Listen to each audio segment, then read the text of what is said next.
Okay, over here, and I went and looked how to fix this up. Apparently, you don't have to do this. I don't trust bypassing shit.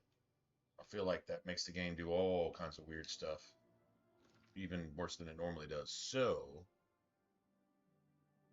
well, I can sell some shit anyway. Then we'll go. Yeah, we'll just leave. We'll go to another town entirely. Just go here. I don't really care about the money anymore.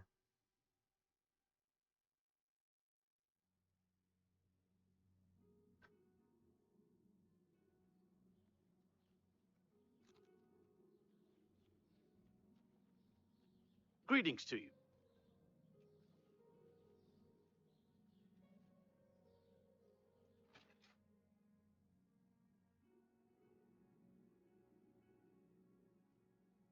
How are you? What? What? Have a look at my wares. I'm sure there's something to suit you. Start hanging on to those, I guess. A good price for a good customer.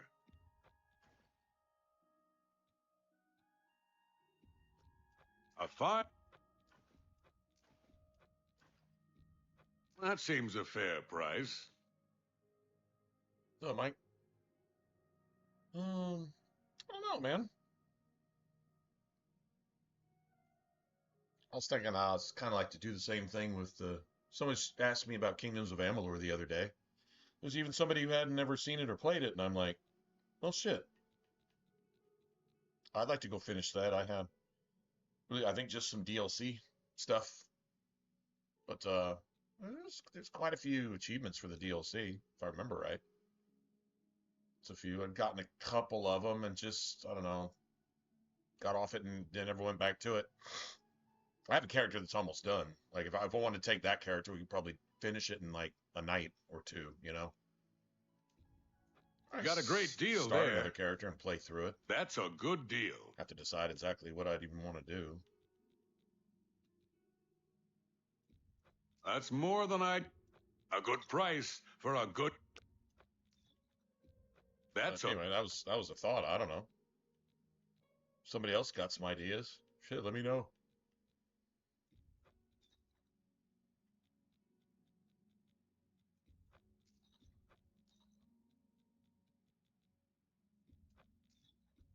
That's it. You got a. You've an excellent. You've made a good bit of gold. That's a fair deal. You drive a hard bargain. I'll probably put all those up. That's more than I'd.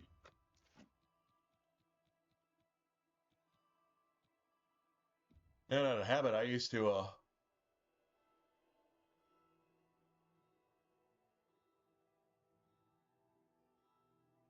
next Fallout project. Um, Microsoft owns them both now. So I don't think the Bethesda you're thinking of is the Bethesda that is around nowadays. And no, I don't. Bethesda had fallen so far off the map that if you told me somebody else was taking over Dragon Age, which somebody else did take over Dragon Age, but they were calling themselves BioWare, just somebody took over Starfield and Fallout 4, and anybody that actually mattered was replaced by somebody else. So that wasn't Bethesda anyway. You're not losing anything. They were already gone. In other words, it's like crying how a dead person was replaced by another dead person. What's the difference? You know, Obsidian's never been worth a fuck at this type of game. You know, they're getting a lot of nostalgic credit for past shit that never really caught on until Bethesda took over. And Fallout New Vegas would have had no life whatsoever had they not taken the assets and the story writing style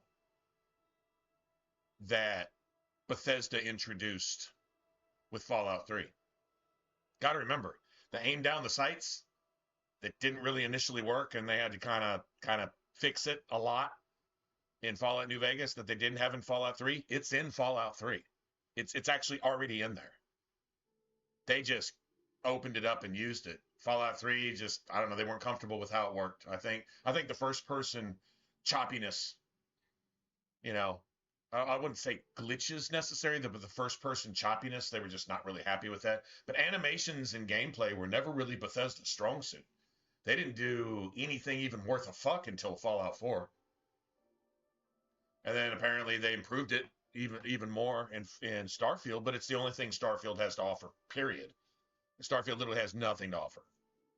But apparently the gunplay, I'm not saying they perfected it, but it's from what I understand, it's pretty good. That doesn't redeem the game at all. The Bethesda was gone over 10 years ago, dude. Any Bethesda capable of making a game that you think you love because of Bethesda, whatever was responsible for that in Bethesda is 100% gone. So the Bethesda by name that you're thinking of, like I said, it's been dead for over 10 years. I'd say probably more like 15 years. Now it's 2026. It's been dead since Skyrim. It was dead. It was actually dead before Skyrim, or Skyrim would have never existed. It would have been good and had all the things that you love it for now. And it would have been good. But yeah, Bethesda was dead and stinking. Like you'd have to dig them back up just to yell at them again for being dead. They've been dead. Anyway, enough. But Obsidian was, on the other hand, was never alive. Like I said, everything that you like about Fallout New Vegas was handed to them by Bethesda. All the assets, the entire game world, the game engine. They didn't license a game engine to do that. You want to know what they come out with? When they license a game engine and use something, they come up with Outer Worlds. And don't even squeeze 20% of what a game engine's capable of, and they're incapable of like really even writing a game. Really. So, there you have it. They get way too much credit. I mean, if you love Fallout New Vegas, your favorite game of all time, you're still giving Obsidian too much credit for it. And not giving credit where credit's due. I mean, it's just a true story. And I don't have any dogs in that fight to say that. I'm it's like, I fucking hate New England and Tom Brady, but they won a bunch of Super Bowls. Can't take that back, right? Well, they cheated and they did whatever. Take those rings off their fingers. Tell me they don't count. You know what I'm saying? I don't have to like it, but it is what it is. Maybe that's not the perfect example, but it's that type of thing. Obsidian gets way too much credit. Look at their body of work outside of that and really look at their body of work in that. Fallout New Vegas it wasn't really even playable. And still to this day on PC without about 30 mods, still not playable. And the only thing that made it playable was Bethesda fixing it because Obsidian said, pay us, bitch. Pay us, bitch, or go to court and spend more on lawyers than you're just going to pay us. But dude, you didn't do half of what you said you were going to do. Fuck it, pay us or go to court. In fact, pay us and we might take you to court anyway. So they're the kind of bitches like that. And I'm not defending Bethesda and I don't know how much shady stuff they've really done. I mean, I guess any corporate shark in the gaming development waters, they're going to have some, sharkiness. Okay, yeah, they're going to have some sketchiness and shadiness. All of them do. Every single one. Nobody's squeaky clean. Everybody's got their things, or they've got employees in there that have sullied their name and done some really sketchy, fucked up things. There's lots of stuff. Even companies you love, even companies that have overcome that. Like the one that I don't really hear bad things about, Gearbox. I'll bet you there's some shit in there with the Borderlands team. I really like their character as it comes across in their games, even if I don't like some of those games. Even if I think they're kind of like Saints Row, man. They should have stopped a while ago, but they keep going. I mean, kudos to them for keeping going, but sometimes you've bled it dry. You can't get any more blood out of that rock, and they just keep trying. We'll never be as good as we were. I think what's her name? I think Sarah says something like that in Inquisition, and it's really, I think she's like talking about the elves. That's kind of like these studios trying to get something, squeeze something out of something that's really been essentially lost. And what is remembered is just it's a skewed perception of what made it great in the first place. You've lost what made it great. You just remember how great it was. Okay, move on. And if you can't come up with anything else great, sometimes it means you've lost it. Nobody wants to admit that, so you have Bethesda's, and I don't even want to throw BioWare in there because they killed themselves more thoroughly and more on purpose than Bethesda did. Because they went like spiritual, demonic, woke, perverted, be a naked drag queen doing a helicopter in front of a elementary school boys and girls type of woke, perverted shit. Yeah, that level of fucked up, along with not being able to make a game anymore. Like, and they were always going down that dark path, and they got there. BioWare ceased to exist about the same time Bethesda did, maybe a little after, because I think they maybe still had a little integrity, but then they tried very, very hard to be Skyrim. Well, we'll just use that as our blueprint. Why would you do that? They were similar games with similar directions, but they were like unique in every meaningful touch point. You know what I'm saying? And so there was no need for BioWare to try to do the triple indie into Satan's diarrhea asshole like Bethesda did. And so they just went all out with it and did it even worse than Bethesda. At least Bethesda, they just kind of, got a suntan around the edge of Satan's asshole. No, BioWare just, drave with their mouth open, ready to gargle and swallow, Sorry, man. That's literally what they did. And that'd be like, oh, man, what would I think if somebody else was working on another Dragon Age? I'd be like, you're talking about something that's been dead for a generation. You're going to bring it back to life? I wonder what it's going to look like now, because it's not going to be anything that it was. Are you getting the original team back together? Why'd you get rid of them in the first place? Why don't you admit you were wrong and you fucked up in every single fucking meaningful decision you ever made regarding this game and regarding that game studio, and then get the original guys back together and pay them what they were worth in the first place, so that we can go on and get the sequels that we deserve and actually get the games as they were written, and not just some woke virtue signaling to, shove a tranny dick into somebody's face while they're trying to play a video game that has nothing to do with the title. Like Failguard, right? Bethesda's no different. I mean, I don't think they went as aggressively satanic woke as BioWare did, but it still ended the same way. They're dead. They've been dead for a long time. So you want to give it to Obsidian? I don't know who Obsidian is. I don't know if they have maybe a direction. I don't know if they have whatever. I know that Microsoft, and somebody brought this to me. Hey, what's up, T? Someone brought this to my attention, and I did not know this. I knew Microsoft had bought Bethesda. They've been kind of like, maybe not trying to monopolize the market, but, gathering stuff. I think, maybe a pool of talent to create a bunch of different studios as their one studio. Where it's not Microsoft, it's Microsoft Game Studios, plurally, right? And then mix and match and probably try to squeeze the most corporate value out of something and, give us the least for it. That's all you can expect out of a corporation, and they're probably the biggest, other than maybe Amazon, they're probably the biggest example of that, right? So I don't look for value anymore out of anybody that's under that umbrella, but we could be surprised. Like, we'll kind of see maybe what we might get out of another Fallout if we see what Fable is. Because I got a lot of red flags and a lot of bad signals from Fable. I don't think anything that made it great is crept into the game. They got all the big, beautiful landmarks that they do in revealing and advertising a game, visually and this and that and blah, blah, blah. But there's a bunch of red flags if you listen to the actual language, how they're describing their game and how they're avoiding really nailing down any point that would make a gamer say, okay, all the other games suck, but this one doesn't because this. But they avoided anything that would make it not suck. So I got no faith that it's going to be even 1/1,000,000th worth its salt or its price. I have no confidence. I would love to be surprised. But yeah, I'm already I've shied away. I've shied away. They turned me off. They should have just shut up about it and then just released it. Everybody knew it was coming. And if you're a Fable fan, you're gonna get it. If you're not a Fable fan, you don't give a fuck in the first place.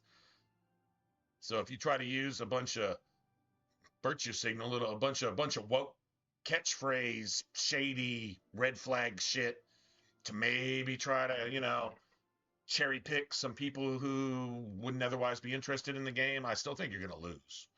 I don't know. I would love to be completely wrong about that, but I am sneakily suspicious that Fable is going to be a fucking dumpster fire. Yeah, there might be some fun aspects to it, but I mean, if you're a Fable fan, if you're looking for any spark that made you a Fable fan way back in the day in the first place, I don't think you're going to find it there. It was almost completely gone for Fable 3. That doesn't really have anything to do with this studio and this approach to it and this whatever necessarily. This could be even worse. Even so far off the mark that it's just, they're just calling some different flavor of the Fable. If you got dessert, now they're giving you a dry ass salad with no dressing and still calling it Fable. It's not even a dessert anymore. You know what I mean? Like, that's what I kind of expect. And rotten salad at that. But maybe not. Maybe not. Like, I can't say it for sure, but I don't think I'm getting it on day one. I'll wait till a day 2, 3, 4 review. I'm not getting early access to it. I'm not getting the 1 million views because I put some shit out on something you haven't seen yet a month before it got there. That's for a select few YouTubers, and I've never been given that privilege, and I guess I'll never have it. So there's not that to look forward to. I don't have to have it on day one. You aren't going to come hang out any more on day one than you would a month later if I got the game and said, well, doesn't seem to be completely evil, and from what I've seen of it, it might be interesting. So, okay, I'll get it because it's already 75% off 1 month after release. I could see that. And then maybe, but as far as just getting it on day one, pre-ordering that shit and bit, I don't see any reason to do that.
Anyway.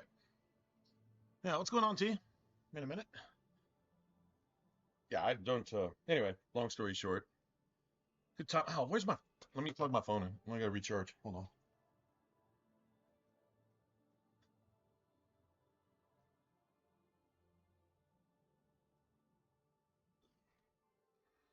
Twice I meant to plug this damn thing in, and I keep doing everything but that.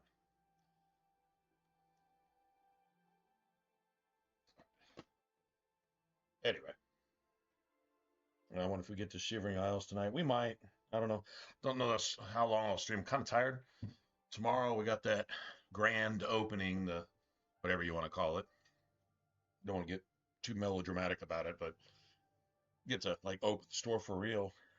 Go in a little earlier than normal. I know they're going to have at least 2 or 3 people that know what they're doing for the daytime. Hopefully they'll set some stuff up and not just stand around and wait for me to come in and do it all. I doubt that happens. But the evening, A pleasure to serve I'm you. kind of curious whether it's going to be too busy and then it's just going to be hectic because nobody knew what they were doing and now all of a sudden we get swamped and we stay swamped, or if it's just kind of a steady diet and we're just going to get customers that we've already had. It's just that this store is kind of taking over part of that delivery area and adding a few new spots. Maybe it'll be kind of copacetic. I would love a day that's too busy where I get too many deliveries and do them anyway. That's my shit. God, I could do that. I can do that shit 7 days a week. I know I don't have to close tomorrow, so I won't probably get on stream at least before, 1 o'clock or 2 o'clock in the morning. And tonight I got up pretty early. It was dead today. I didn't even make gas money today. It was brutal. I mean, I guess I got some hours, but I won't see that for another week or two. So, yeah, blah, blah.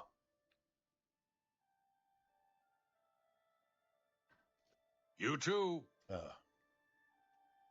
Anyway, so yeah, tomorrow's that. So I think I go in.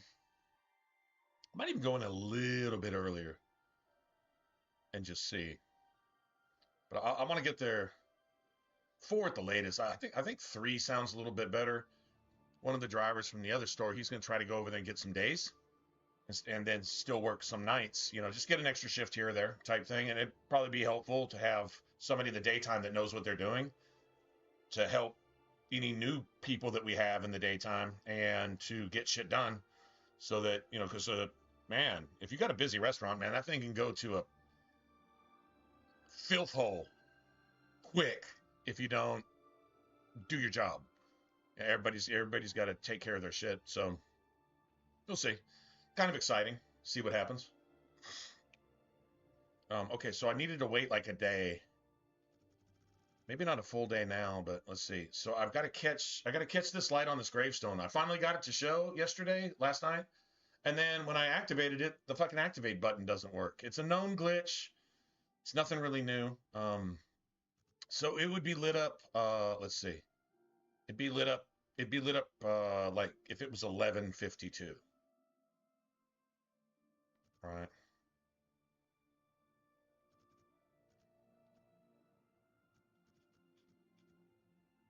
That would make it 11:52 if my math is right. But I don't know how long it says it takes to get there from here.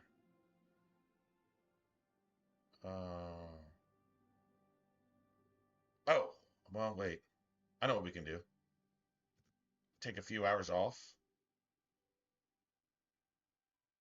and then travel not to where the grave's at, but we'll travel to whatever's right next to it in Imperial City and then walk through a natural loading screen and see if we're trying to clear it up so that I can actually activate the thing and get the map marker. I don't need the map marker. I know where I'm going.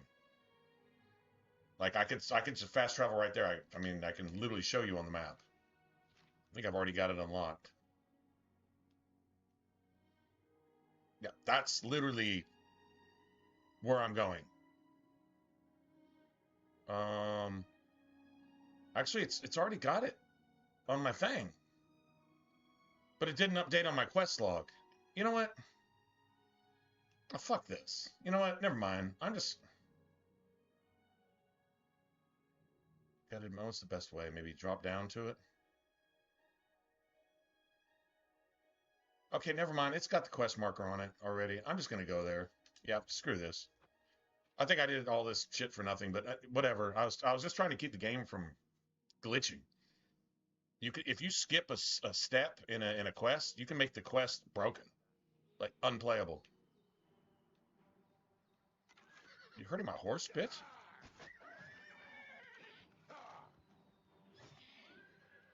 My horse is blocking me, trying to make me kill it.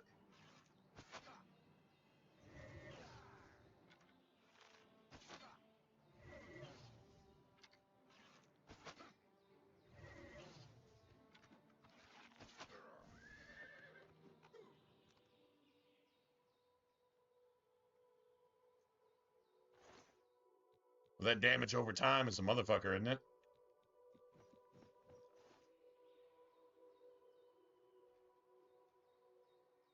Anybody else kind of a little bit bothered that that all the battle axes are about? They're even shorter than some of the one-handed axes. Like if I want a battle axe, I want my battle axe to be like as tall as I am. I don't, you know. I mean, honestly, that's a little bit short for a dwarf. That if I was a dwarf, I'd still be mad. I'd be like, "Who, you fucking humans? You play with pussy ass shit like this? No, that's not even as tall as a dwarf. A dwarf had a respectable battle axe. It's going to be twice as tall as the dwarf is every time. True story. I don't know what the hell that is. Whatever.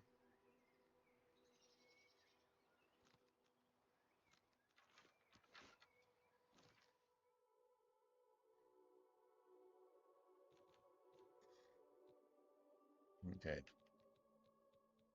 I burned up all those.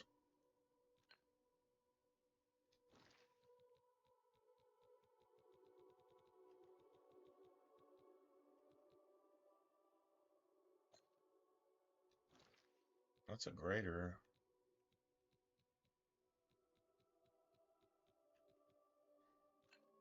Common.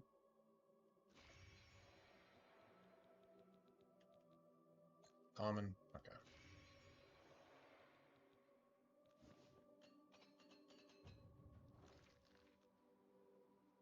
Yeah, I just got my armor to 50. That's cool. I'd like to have it get it to 75, but I'd have to train to get it there. I just don't have. All I have to fix is either gear that I pick up or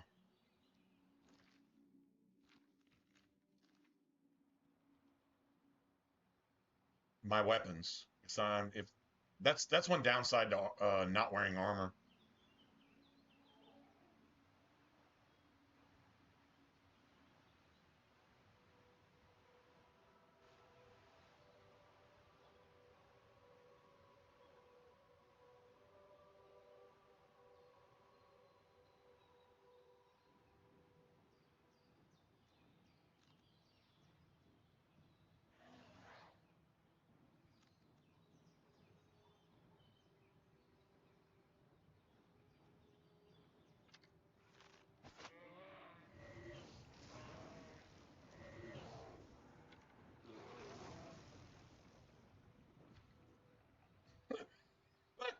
Bear got blasted all the way back down to the lake.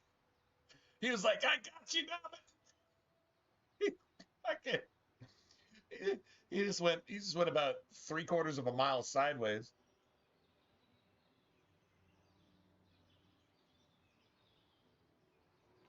Damn, I healed that fast too. That's crazy.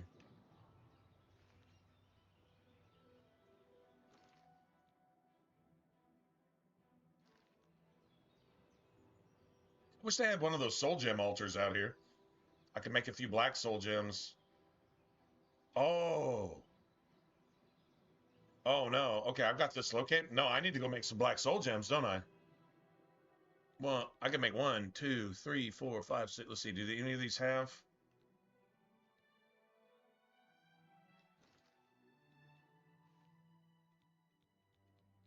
None of these have grand souls. Oh my god. No, I can make a shit ton of them.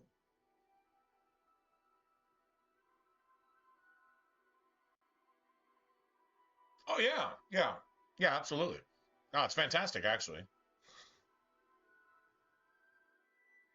I just, I don't know, kind of burned out. You're gonna stealth with any character you have anyway.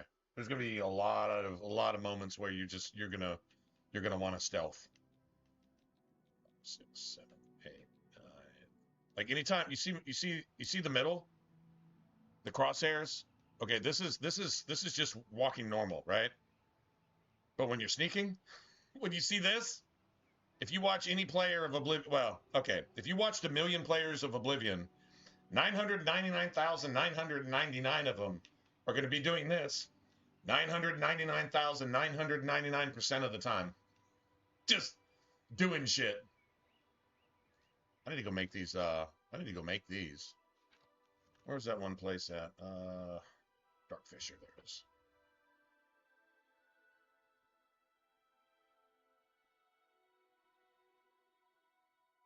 Cool part is combat is, hey, what's up, Jimmy? What's going on? Combat is more fun now than it used to be. It doesn't just look better, but it acts a little bit better. Um, but a huge part of it. Okay, so now this game world was beautiful originally, and it looked like something out of like Dragon Age Origins or damn near Morrowind or something, right? Or whatever. Maybe I'm trying to think of a game you might have played that pretty damn dated. So now they've got this visual update that makes everything damn near photorealistic. But the music and the areas and the art style, the architecture, the design, it's all the same. It's just next gen, right? It's like this game modded times 1,000, then made 15 times better, then modded 1,000 more times, and then it's twice as good. I like that type of thing. Like it's huge difference. So if you hadn't played it before, the wow moment of how much better it is isn't gonna really necessarily hit you, but like this is the game that got me on RPGs. Nothing else scratches that itch. And RPGs that claim to be RPGs but aren't, you hear me? I'll say I'm not even gonna play that piece of shit because I know what it is and what it isn't. You know, and I'm not always right. I'm just right 99.9% of the time when I say that because a game will tell you whether it has that thing, right? So the gameplay, yeah, cool. This isn't Skyrim. There's actually a reason to be in this game. There's actually reasons to go places and listen to people and talk to people and experience all the cool shit that all the other games copied later on, kind of find out where it started and why. And I don't know. I mean, if you don't get that, it's probably haven't been corrupted or, you know, what would you call it, jaded by a lot of other games. This game is its own shit, and for anyone who is a lover of the original, the remaster, it has to be amazing because they improved some things, but they didn't change anything that matters, and that's like says a lot. And for somebody who hasn't played Oblivion, this isn't a remaster. This is just a better version of the original than what you got in the original. You know. So, let's see.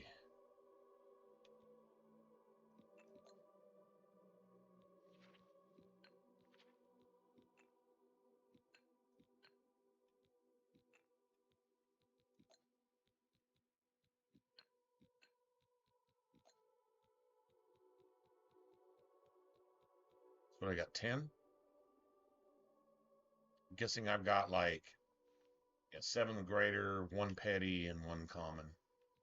That's 10 of these. I think I'll kill at least 10 of these assholes when I go in that cave.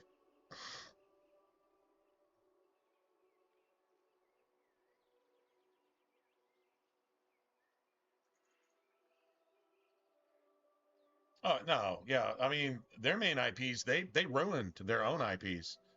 Skyrim and Fallout 4 are abominable. They have nothing to do with what made Fallout 3 great. Fallout 3 and Oblivion. Some would even say Morrowind. Oblivion was like the natural next step, right? Fallout 3 wasn't in the picture at that point. Fallout 3 came after they basically got that from Obsidian. They just didn't do enough, and Obsidian took them to court and sued a lot and said, you're gonna give me your money, and you're gonna spend your money to give me your money anyway. You know, a bunch of little fucking sketchy, sniveling hustler bitches begging for change in front of a gas station is what Obsidian is. Oh my God, I can't believe you said the truth like that. Well, I just did. Get over it.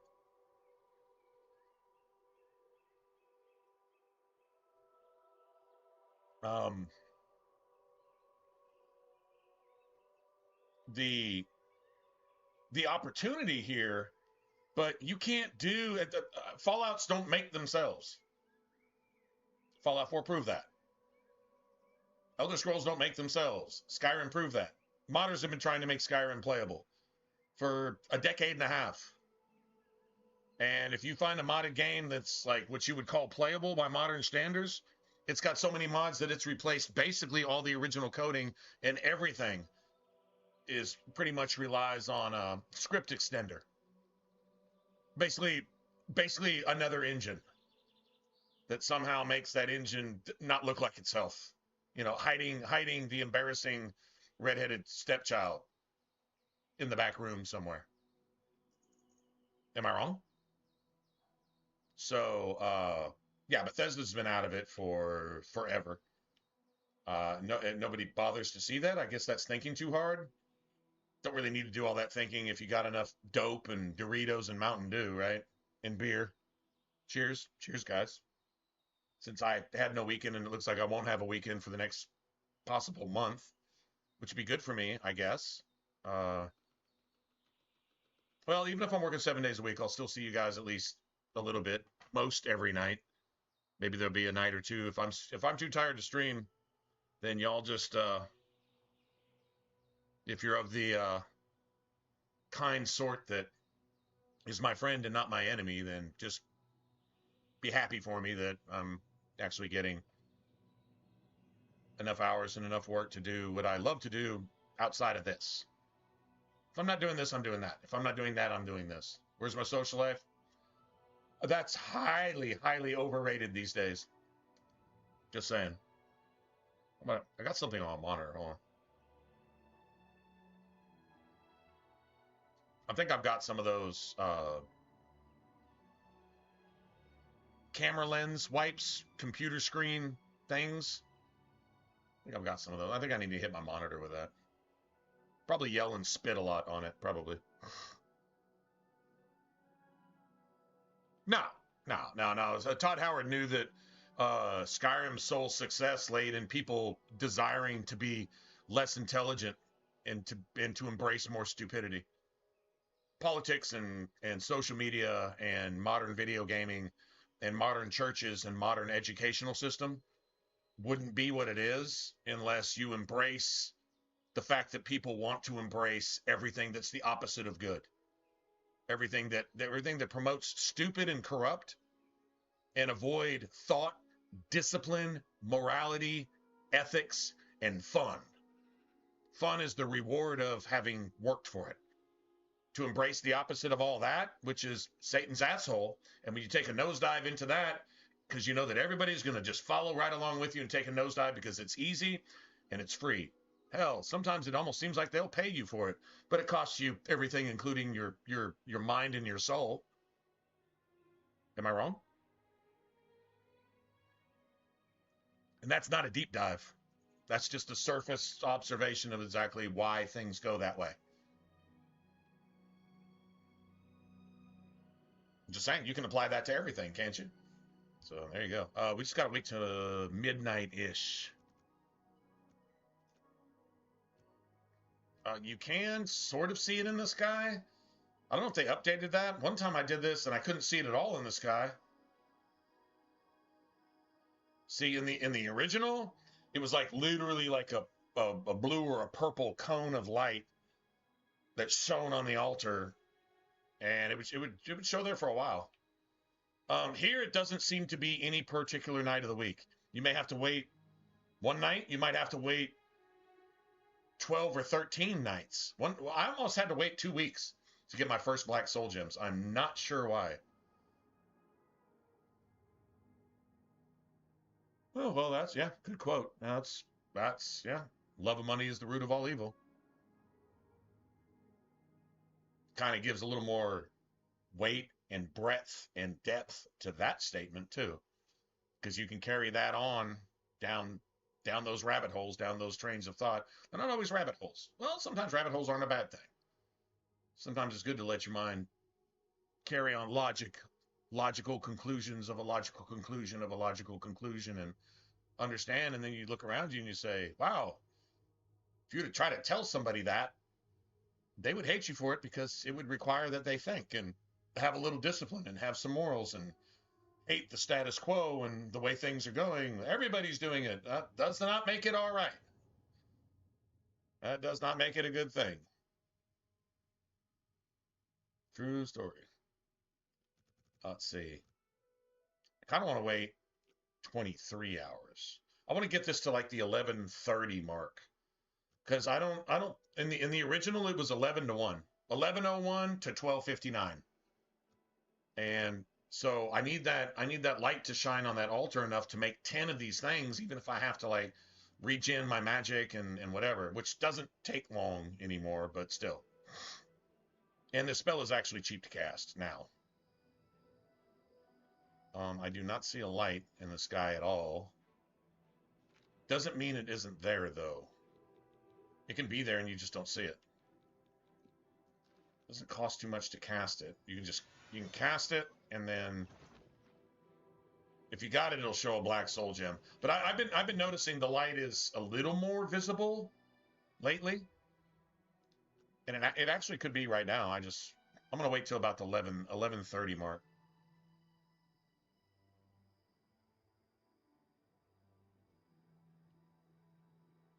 I think a second and a half is 1 minute. All right. We can count seconds. So it's 11, 12, 1,002, 1,003, 1,004, 1,005, 1,006, 1,007, 1,008, 1,000. 8 to 5. Yeah. Yeah. It's like a second and a half is a minute. So 60 minutes would be 90 seconds. Yeah. In actual like game time to real time.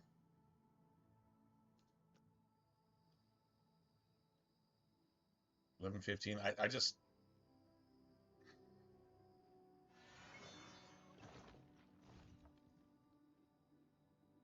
don't see even any hint of it in the sky.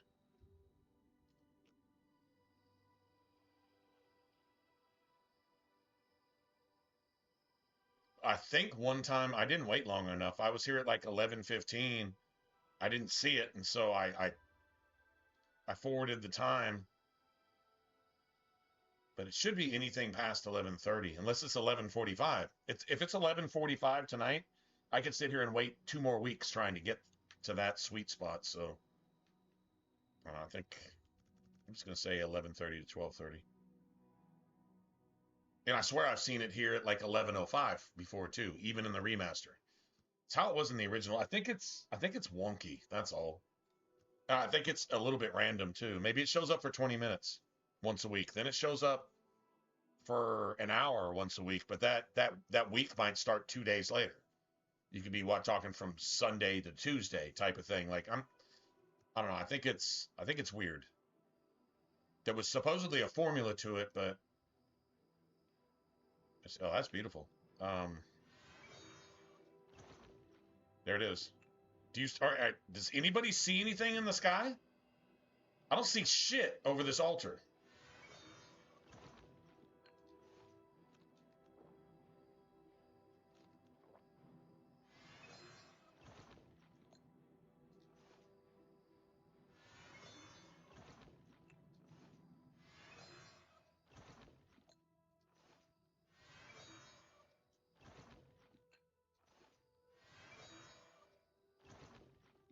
And notice all these grand soul gems had a charge in them.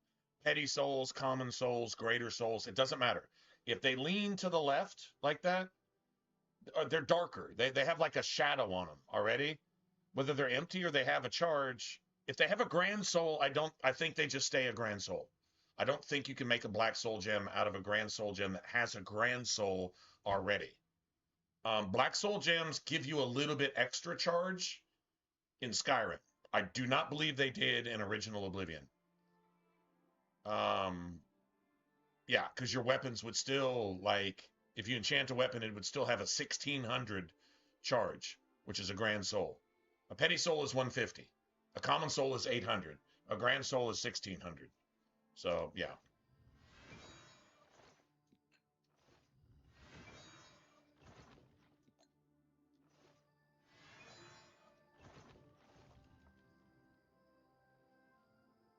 Dude, I'm getting so much magic, it's fucking stupid. Dude, I can't even. Might as well train something. Just train something just because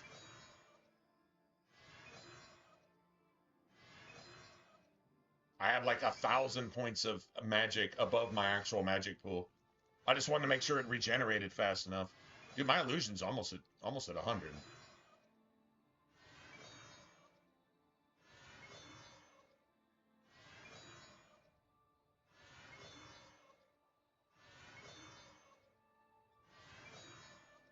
So the one thing that I've noticed is really good to not do here, and it's the same way I play Skyrim, and it makes Skyrim as much of an RPG as I can possibly make it, is to only use the shit that I use and only train in the shit that I use. Like, let's say I'm using block. Let's say I'm playing a two-hander in Skyrim and I'm using block. If I'm dual wielding daggers and maybe even using a bow, I'm not using block. I mean, I might block with my bow. That's not my shit. My shit is I'm going to kill you before you can attack me. You can't attack me if you're dead. Like that's the entire everything. Which I would like to say is true with all my characters. You can't hurt me if you're dead. If I kill you first, you can't hurt me. I don't need defense with an offense because that is literally my defense. My defense is you're dead. That means you can't offend me. Boy, imagine explaining that to a liberal. You can't. You get it? Dude, sometimes I feel like Hawk. This is why Hawk is my favorite character in any video game ever. God damn it. I like Hawk better than Shepard because Hawk is just sarcastic and understands what's important in the world. Sarcasm, humor.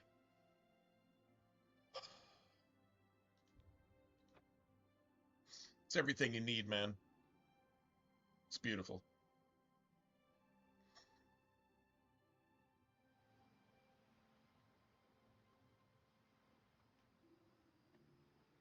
I think your horse secretly is like a snitch, though, like giving you up to the Imperial Guards. Yeah. I'm your horse. Yeah, okay. But yeah, just do anything in my eyesight. Yeah, you'll get arrested for it on the other side of the continent. Yeah. People in Bulgaria will arrest you for some shit that I saw you do in Phoenix, Arizona. Yeah. I'm watching you, man. Your horse is like your oh, you know how the Soviets had like what do they call them? Moral police? That you were following the tenets of communism, that you kept yourself in prison no matter where you went. And so they were like your moral police and they just watched everything you said and did and called you comrade and shit. Like you're actually brothers. Like, oh my God, if you don't do everything, if you don't follow every vein in Satan's penis, oh yeah, you're going to the gulag. And you and your entire family, even your 3-year-old daughter, will be tortured and raped and murdered somewhere. Yeah, if you don't follow all the commandments of our Father, comrade. Says a lot about who your father is if you. Humor is a lubricant. Oh yeah, that's awesome. Where'd you get? Did you make that up or is that That's beautiful. Oh, the commissaris.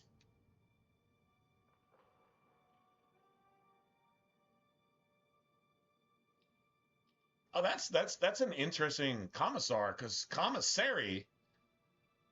A commissary is like a store, but it's really kind of based on credits. Like you could call any Soviet market under communism a commissary type of thing. Which, I mean, now when you talk about morals, politics, ethics, belief, or the restrictions on any kind of belief that you could possibly have outside of that system, it's very much a prison system.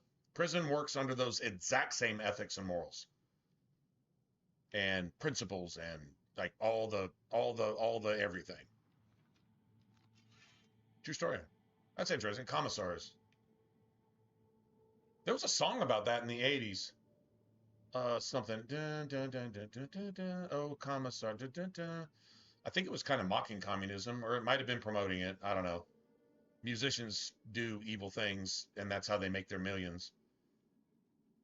If you don't believe it, go look at the client list on Epstein's Island, especially around the raped, murdered, eaten children altars.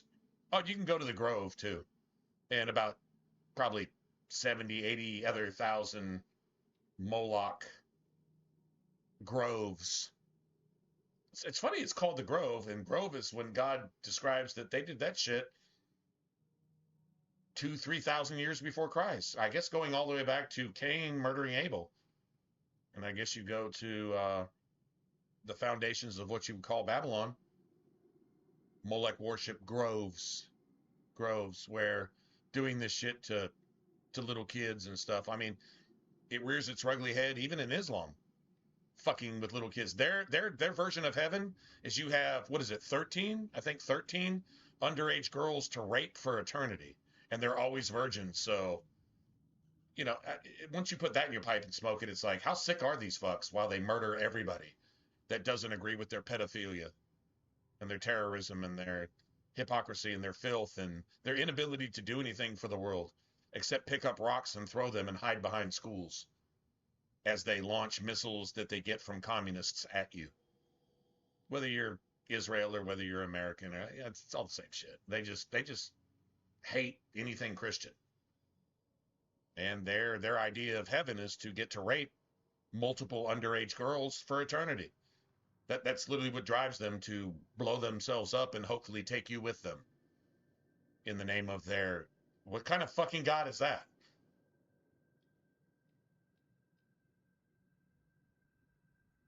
They're supplied by the communists. They're supplied by the Chinese and the Russians, the AKs. I mean, that's it. That's all.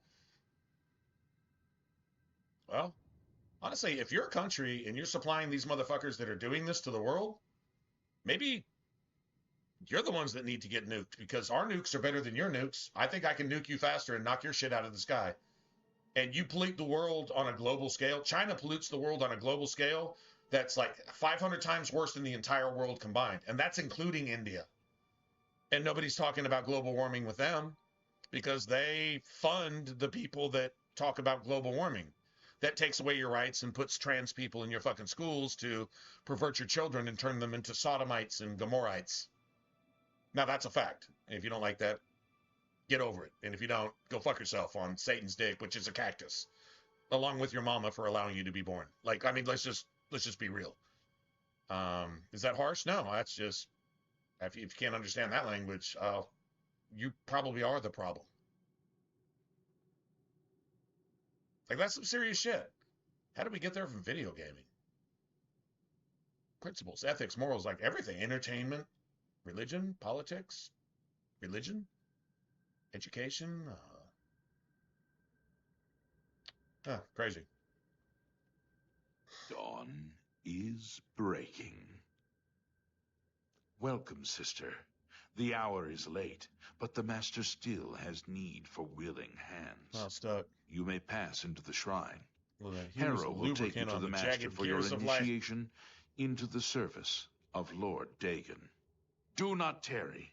The time of preparation is almost over. The time of cleansing is near.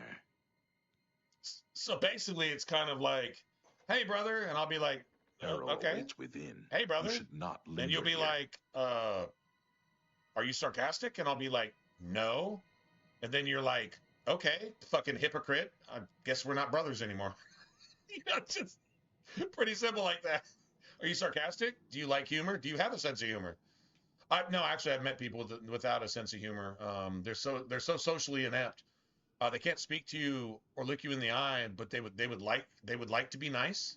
They would like to be friendly, but there's like an awkwardness there. That's probably what you might even call autism. I think there's a bunch of things labeled under autism that are or aren't, and I don't know. I think that's kind of like a sticky subject, but anyway, whatever. They can't really have a sense of humor, but you like, and sometimes they'll crack a joke accidentally, but they're just like trying to be friendly, but they don't know how. You know what I mean? Yeah, that to me. If they could be humorous or sarcastic, they would be, and you could tell. It just doesn't, that shit doesn't, it doesn't, those spark plugs don't fire up here like that. But you can almost tell that they wish they could, and then every once in a while they do, and it's like an amazing moment. You know what I mean? I met some people like that. Worked with some people like that. They're outcast from a lot of places where people are successful according to the world standards, making a shit ton of money, getting a lot of success, having hoes and thugs, worshiping at their feet at least for 15 minutes somewhere, and all this type of bullshit. That's the world's success. These people like that, once again, man, humor and sarcasm. Yeah, that really is the grease, man. And it also allows you to be a human being in a world that would really like you to not be a human being, because the less of a human being you are, the more profitable you are to them. One way or the other. I am Harrow, Warden of the Shrine of Dagon. By following the path of dawn hidden in the writings of the Master, Jimmy, Mankar Cameron, beer is the lubricant. You have earned a place among the chosen. That greases the jaw sometimes, You have arrived at an opportune time. You may have the honor to be initiated into the Order by the Master himself. As a member of the Order of the Mythic Dawn, everything you need will be provided for you from the Master's bounty. Give me your possessions, and put on this initiate's robe.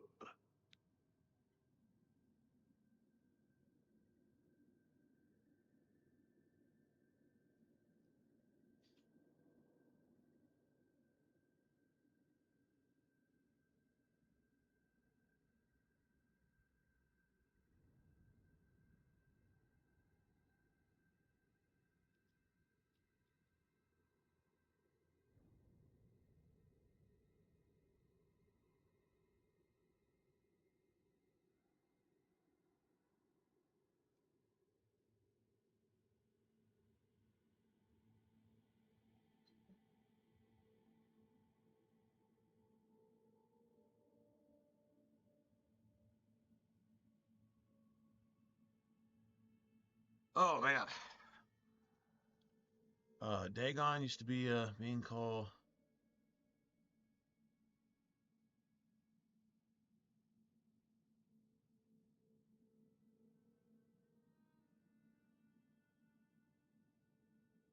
Only became Dagon after Alduin being the Leaper demon. No, I didn't know anything, and I still don't know what that would mean. Give him all my possessions. No, I don't think so. What? I must warn you. No one leaves this place who does not bind himself to the service of Lord Dagon. Oh, well, it sounds like sure you will reconsider. Sounds like a cult that kidnaps and dedicated to rapes and tortures and murders people. I ask you one last time. Give me your possessions. The Master requires it of all initiates. That's not going to happen. Then you have come here to die.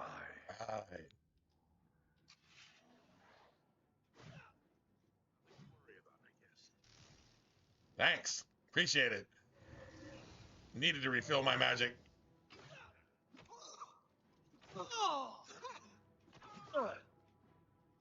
The time of cleansing is almost here. Die, unbeliever! Be glad you will not live to see the day Lord Dagon walks the earth. time of cleansing is almost here. You are weak, like the gods you pray to. Oh. Yeah, shut the fuck up. Shut up. You've gone beyond pissing me off. Shut up.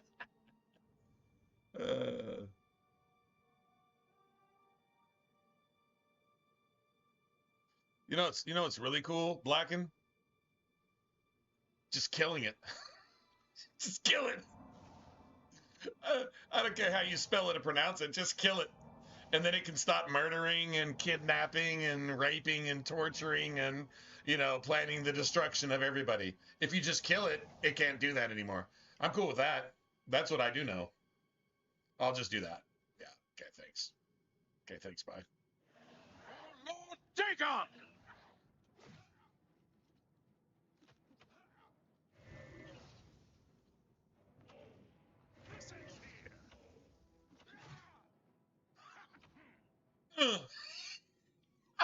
How about that uppercut? This ends here. What that uppercut was. That uppercut came from the void in the form of a rock fist. It's about as big as you are. That's awesome. I think I'll keep that key as a souvenir. I do love the details, like their banners and their flags and their cause, but it's always underground in a cave. They do their shit in secret.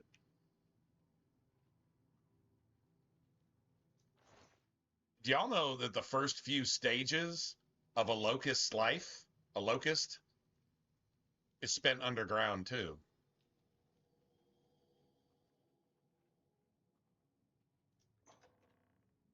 Just thought I'd throw that in there. It ended with, That's how that ended. All right, so now I've already got 3 grand souls here. How did we get 3? I thought we only killed 2 dudes.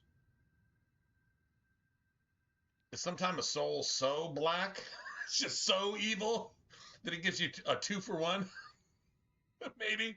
Or maybe I had him like soul trapped with a spell and with a weapon, because I've got that shit on all my weapons and spells, and I caught it twice.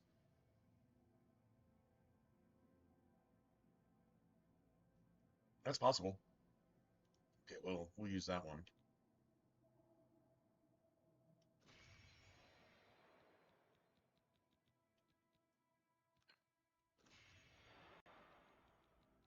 We'll repair them when we can.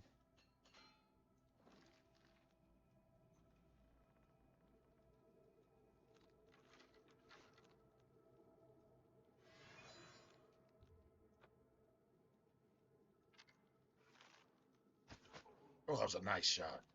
Yeah, right in the... You are weak, like the gods you pray to.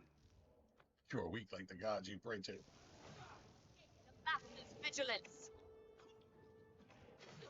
I do not fear death. I do not fear death. Well, good for you, because you're dead. Good for you, bitch. I do not fear death. I do not live to see the day Lord Dagon walks the earth. Got that armor rating, bitches.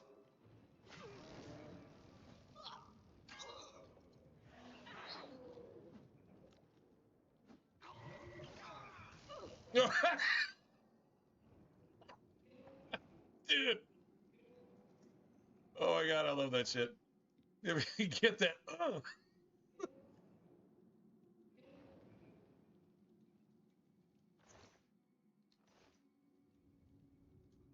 Killing is funny in real life too, bro.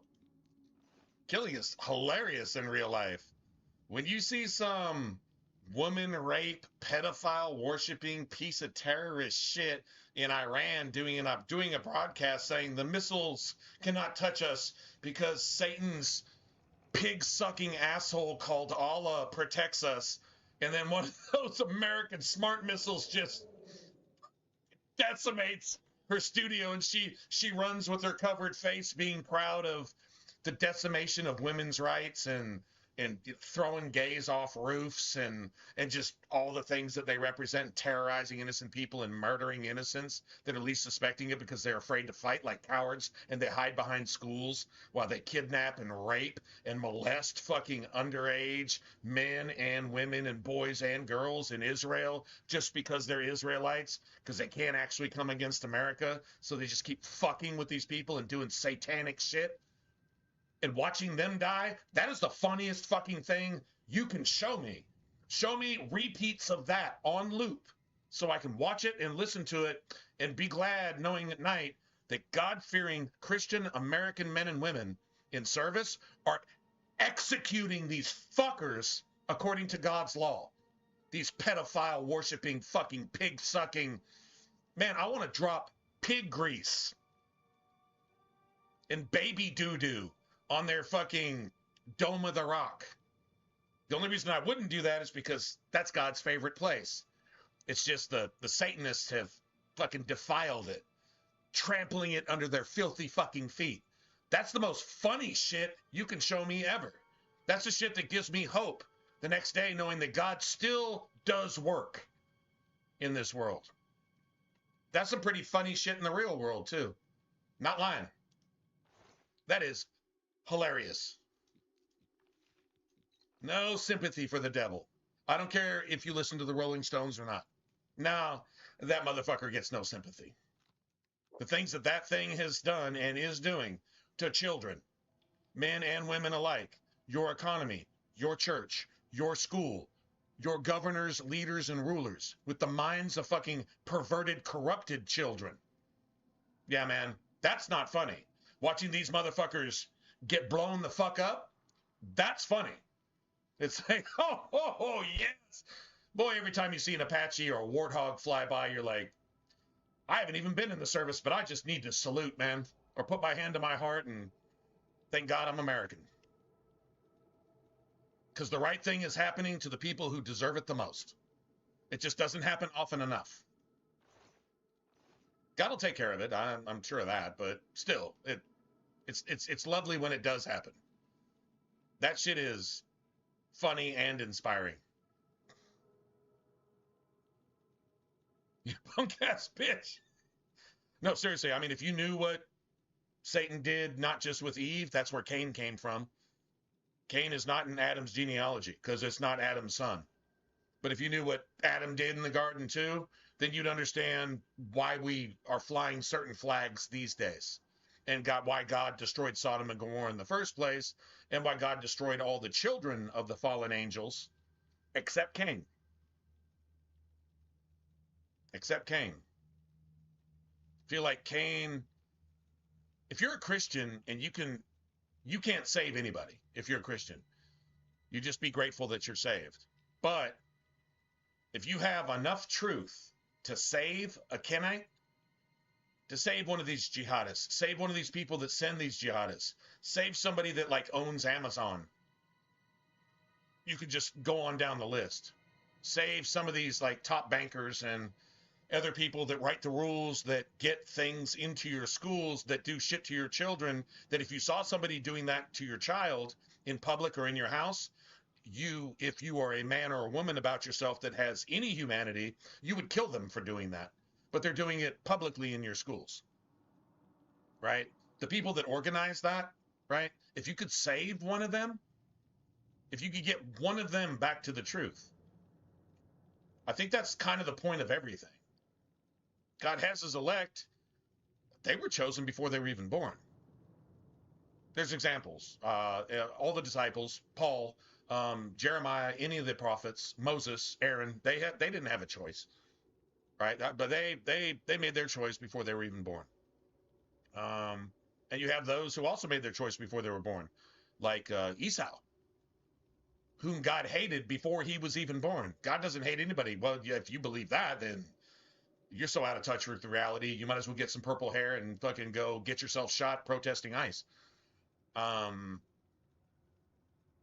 Yeah, there's those too, and there's a lot of people in the middle. But if you could save a Kenite, Do you understand? Do you understand the understanding, the status, the spiritual and mental capacity to be that close to God? Then, now, and in the future? That's some pretty gangster shit. And if you're a Christian, you understand what I'm saying. If you're not, you don't. But you could put it on the shelf and maybe think about it later. That would be cool. That would seriously be cool. I've had to do that a lot. Yeah. Anyway. That's a little bit deeper dive, man. That's a deeper dive. Not that I'm deep, but that's a deep dive. Those are waters that's the waters you want to be swimming in. What does it say? The Lord is my shepherd, he maketh me to lie behind the still waters. Shallow waters have ripples. Shallow waters evaporate quickly. The still waters, those are the deep waters. Those deep canyon lakes that don't even have a bottom to them. The farther you swim down, you just got to have enough air to breathe to get to the bottom of them, right? Deep dives, the still waters, those refreshing waters. If you take a drink, it just does something different to your body than just like spring water, right? It's just, If you know, you know. That's the example there. That is literally the example there. So, good talk, man. This is encouraging to me. But yeah, the original punk-ass bitch in every sense of the word, even in a penitentiary sense, because the founder of all penitentiaries is Satan himself.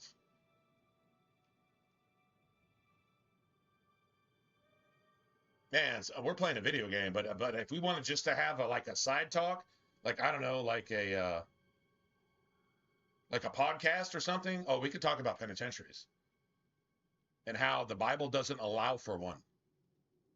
You might have a holdover. You might let somebody sleep it off for the night.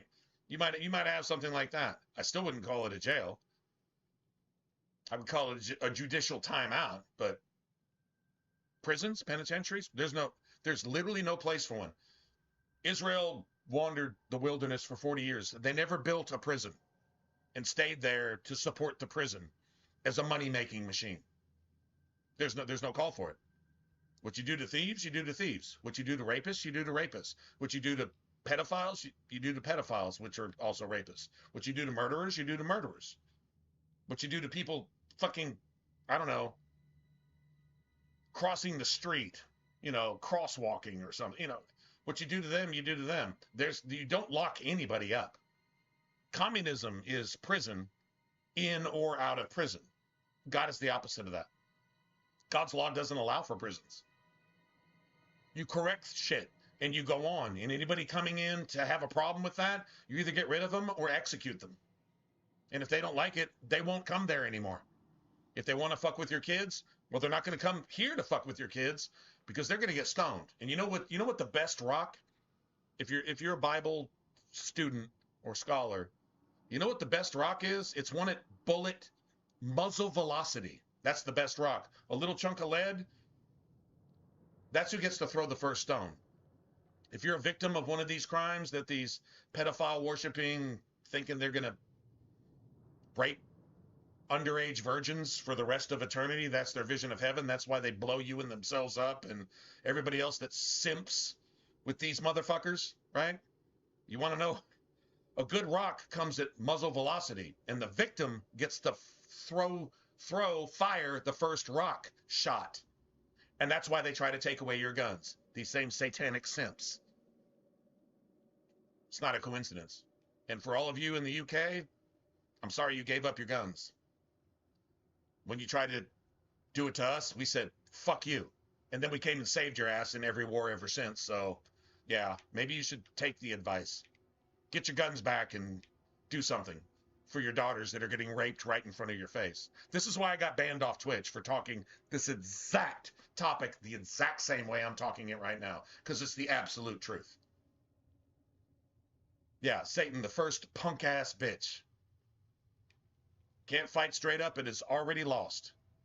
He's the only one by name that's actually condemned to be destroyed at the end of the millennium in the lake of fire.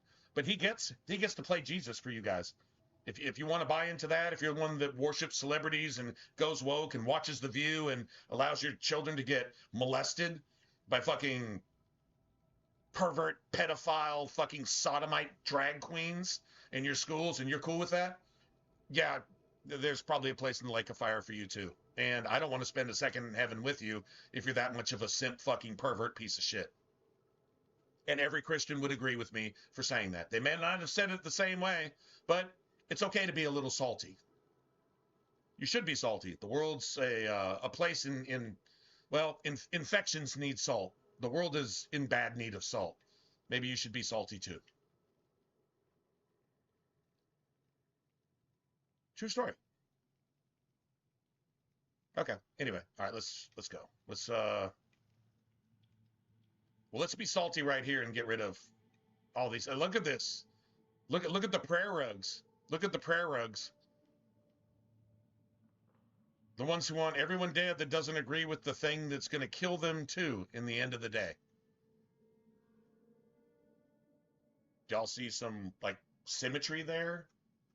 Little, yeah, anyway.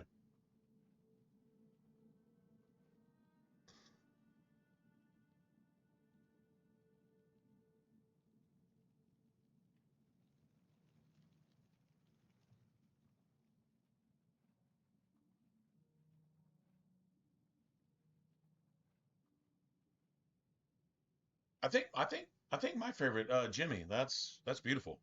I think one of my favorite Psalms is the one that Jesus taught on the cross. And it's the ones that Satanists try to use against him. And they call themselves Christian preachers too. My God, why hast thou forsaken me?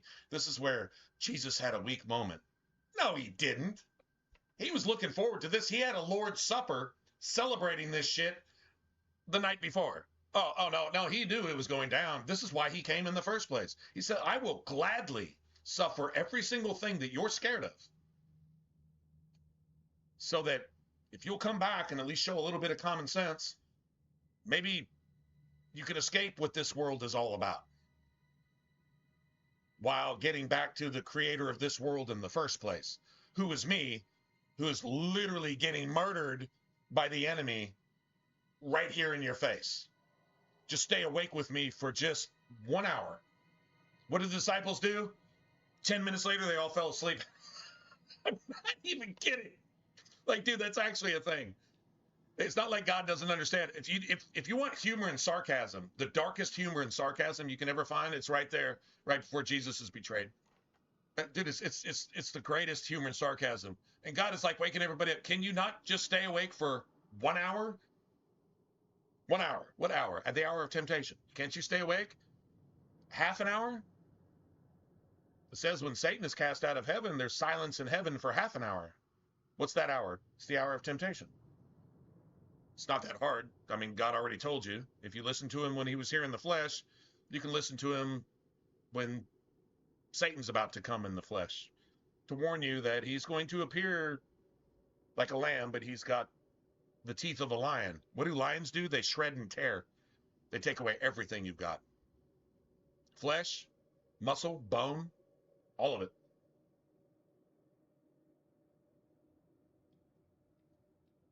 What do scorpions do? Scorpions are also locusts. What do? They use you as their stomach. They regurgitate everything you have and gain power from it. You know, like Office in New York, Office in France, Office in the UK, Office in Canada, Office in California. That's what locusts do. And when they use you as their stomach, they melt your backbone. What does your backbone do? It allows you to fucking stand up and stop bowing down to this bullshit. What do? That's literally what they do. It destroys your backbone, your nervous system. You are now their stomach. They look at you, grab you, and stab you in the back, and it melts your spine. Destroys your backbone and your nervous system, which allows you to actually even think and walk or fight or do anything. You become ineffectual. You become a coward and a pussy. You become a Democrat. And you become people who simp with Democrats. Fucking 70-year-old women coloring their hair purple. Simping with some fucking wannabe Christian something, or just hating Jesus altogether. What the, come on, bro. Seriously? Perfect examples. God gives them to you. How can you not see that? All you have to do is look at it. Even a child can understand that. A child can count to 7. Satan comes in the 6th seal, the 6th trump, and the 6th vial. That's the mark of the beast. Jesus comes in the 7th. That's why all the churches nowadays teach the rapture doctrine and teach to hang on to and suck the dick of the first celebrity that shows up on a stage, especially one working miracles, that appears to be a supernatural being. Whether it calls itself an alien, Allah, Jesus, Buddha, atheist Scientology, ethereal entity, whatever the fuck it calls itself. If you're looking for that, and that's gonna buy you, especially if it promises to put a chicken in every pot and a car in every driveway and fly you off to heaven. Let's just bring all your children to me. Y'all remember the gospel, right? It says, mother shall turn daughter and father shall turn son and etc. Brother shall turn brother over to death. Who is death? Hebrews chapter 11. Satan is death. That's literally his name. They're turning these people over. Why would they turn their own children and their own brothers and sisters over to death? Because Satan is pretending to be Jesus and they're worshiping him. That's that rapture bullshit. That's just from a quote unquote Christian perspective. And it just goes downhill from there. That's happening like pretty soon. And I say pretty soon in terms of like, generational terms. I'm not saying it's happening next week. I know the season of the locust is May through September. I'm not saying it's this summer. And I'm not saying it's going to be summertime either. No man knows. And I'm not claiming to know. And anybody who does is pretty much a liar. But you can get an idea. We know when the generation is. It's the generation of the fig tree. Jesus demanded that you learn that. Learn the parable of the fig tree. Learn what generation that is. Israel became a nation again in 1948. It was planted there. It hadn't been one since, and it hasn't had a king since. Well, England and the British and Western, Canadians and Americans, those are, descendant from Israel. Yeah, absolutely. And England has had kings and this and that and blah, blah, blah, but not as Israel. The nation of Israel does still not have a king. What do they call it? Prime minister? Yeah, whatever they call it. They don't have a king. And they're definitely not united as Israel and Judah under a king. That'll come when Jesus comes. But what do you think Satan's going to call himself when he comes? Right there at the Dome of the Rock, on God's favorite place, where pedophile worshiping filth pig maggots have built their fucking dome to just desecrate the one place on earth that God actually married. He literally married that exact spot right there. And when he comes, his foot is going to do a really hard stomp and clean out all that shit. And that's pretty much where I can expect Satan to be standing, pretending to do the exact same thing. Now that's all 100% biblical, so there you go. There, a little reading the newspaper of the future.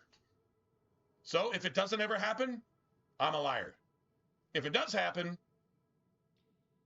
well then, there you go. I was passing along a truth. Not my truth, the truth. The one that I know. You just got to choose whether you believe it or not, I guess. Whatever. Faith is a big thing, and yeah. Why are we even playing a video game right now? To be honest. Yeah, seriously. Oh yeah, we're killing the bad guys. We're doing God's work. We're getting rid of the pig cultists. The pig cultists. All right. Man, this cavern at the end of the day is huge, if I remember right. It's huge. We're gonna come out here at the end of it, but it's like this big loop-de-loop and all this other stuff. I don't know if I want to go to the bottom of the cavern yet. Oh, but yeah, anyway, I think that's Psalm 23. So he says, my God, that's how that psalm opens, and then it describes the crucifixion and the purpose for it and everything. And then the last verse of it is finished. And at the end, when Jesus finally gave up that life, right, to go do a bunch of important work for the next couple days, he said, "It is finished," and it's said in the exact same Aramaic as the actual psalm itself. The opening is Eli, Eli, lama sabachthani. I'm not saying I'm pronouncing it exactly right, but that's the Aramaic, that's the Hebrew for the start of that psalm. And then they gamble at his feet, and they gamble for his clothes, and they pierce his side and give him gall, some bitterness to drink, and all that stuff. That's literally in that psalm. And then finally, when the world cracks for a second because the creator has been murdered, and there's some symbolic things like the graves give up their dead, and symbolic stuff. It's never going to happen again. Not like that. Satan might pretend to show some shit like that because he gets all the power and lying signs and wonders. That's 2 Thessalonians chapter 2. So yeah, that's going to happen. I don't doubt that he gets to show all that, even raising your dead grandmother, if that's what it takes to get you to bow the knee to Nebuchadnezzar, to king of Assyria, to Tyre, the rock. They're all types. They're all examples of exactly what we're going to get. If you accept the bribe, I guess you'll buy into it.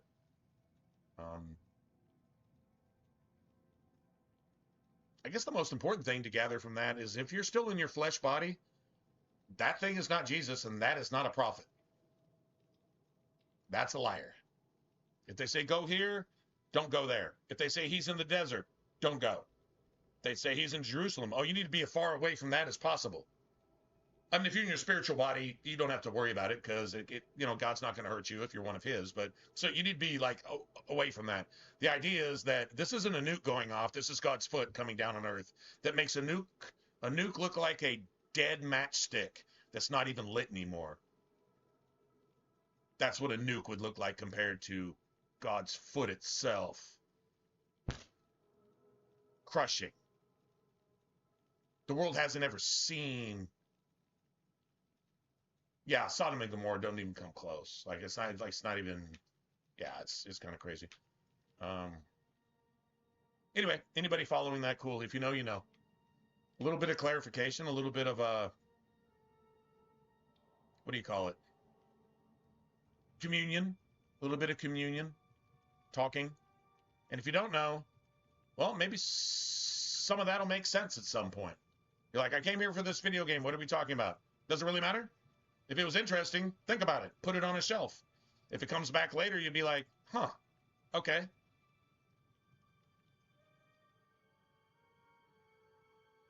True story. Anyway.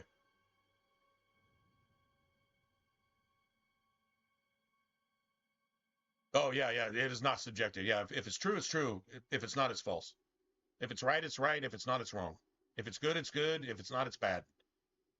Yeah, I mean, if you got 3 lanes, I don't know that it matters which lane you're in, as long as you're traveling down that road, going to that place. If it goes to a good place, cool. If it goes to a bad place, well, if you're mashing the gas, that's on you.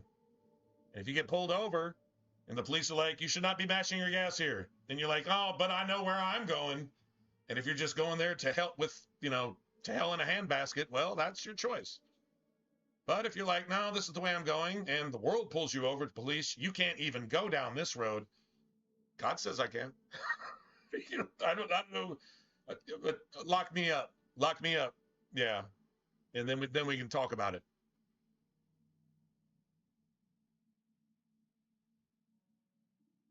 That's exactly what every Christian would be looking forward to now. Not to be flown away by some false prophet, by some fake bullshit. Ezekiel chapter 13 tells you exactly what God thinks of that. Really, if you're not familiar with it, I strongly recommend going and reading that, because it literally exposes the rapture preachers, which is every single preacher these days, rainbow flag or not. I mean, pretty much every denomination is saturated with that. Jimmy, with that leaven of the Pharisees, the leaven of the Pharisees. Watch out for it. It can corrupt the entire lump. The leaven of the Pharisees, the rapture doctrine, the anytime doctrine, that's a perfect example of that. Go read Ezekiel chapter 13, and then Mark 13, Luke 21, Matthew 24. Go read those 4 chapters together. And then go read Zechariah chapter probably 13 and 14 too, and then Joel chapter 2, and then you can go pretty much anywhere in the book of Revelation and understand exactly what every single bit of it means without even having to ask anybody, because, well, it's not any man's words anyway. It's what your father had to say in the first place. And I'm not saying you haven't done this, but if you haven't, go check it out in that order. And cool stuff. Sometimes, and I don't know, at least as far as I go, if I think I know, and then I go back and I realize what I don't know. But it'll always go along with what I know. And if I don't know, then it's like, then I ask, okay, I mean, I understand this, and this, and this, and this, and this, and I think I've got the whole picture. No, you don't. Well, okay, maybe actually you do. You got a vague idea of it. We see through a dark, we see like through a glass darkly. Then we shall see like face to face, right? Okay, so there is that. But on the same token, like the simple basics of it, like the key of David, you know, like the oil going to the candlesticks and stuff. It is what it is. Like that's it, and that's it. There is a seal of God, and it's the opposite of the mark of the beast. If you understand what the mark of the beast is, if you understand who the Kenites are, remember the only 2 churches in Revelation that weren't corrected by God taught one thing specifically. You know who they are that call themselves Jews, and this is where, this is why the race flag is in there so tough. And they would accuse you of being racist. You're not being racist at all. And obviously God isn't being racist because he created all the racist. But you know who they are that claim to be Jews, but they're not. They're of Satan's house. They're of the synagogue of Satan. The synagogue is essentially not just a place of worship, but it's actually like literally a house where children dwell with their father. All right. You know those who claim to be Jews, but they're not. And you could go back and find the Kenites in, everywhere. Well, first Cain. Cain is obviously the first place to go. And then his entire genealogy, the builder of cities, the musicians, which you could also include actors, entertainers, and then eventually politicians. Remember, politicians don't govern. They just entertain. They act on a stage. The definition of hypocrisy, which is what Jesus actually called the Sanhedrin and the Pharisees, the people who were going to murder him politically and rile up the crowds to murder him even though he was innocent, he called them hypocrites. The Greek word hypocrisy is simply to act on a stage. It's to be not genuine, and it's not to just like not do what you say and say what you don't do. It's to actually act on a stage. I mean, your Robert De Niro's and your George Soros and your TV preachers and any other politician, regardless of their political stance, are all going to have this corruption, this yeast of the Pharisees. God is actually telling you, basically, not really just the yeast of the Pharisees, but that which the wasp takes from the goat fig to corrupt and pollute the Smyrna fig, which is the fig that you actually eat. The goat fig is poisonous. Learn the parable of the fig tree. Learn those who claim to be Jews but are not. Go look up George Soros's actual name. I'm sorry to throw an individual out there, but if you're going to be a scapegoat, just be an example. You know, just get out there with it. He's not ashamed of it. Every single thing he's said and done has been evil. I'm not judging him, but I will just say go look at his name and go look at his history. Even the wiki, which is written by Kenites, don't hide it. Claim to be a Christian to get through World War II. False person, false prophet. And his name is literally a Kenite name, going all the way back way before Jesus. Go look at 2 Chronicles, verse 55. 2 Chronicles chapter 2, verse 55. Go look at Genesis chapter after the flood. After the flood, who it said was in the land of Canaan, and the Kenites are mentioned there too. But also remember, there was a second influx of the fallen angels.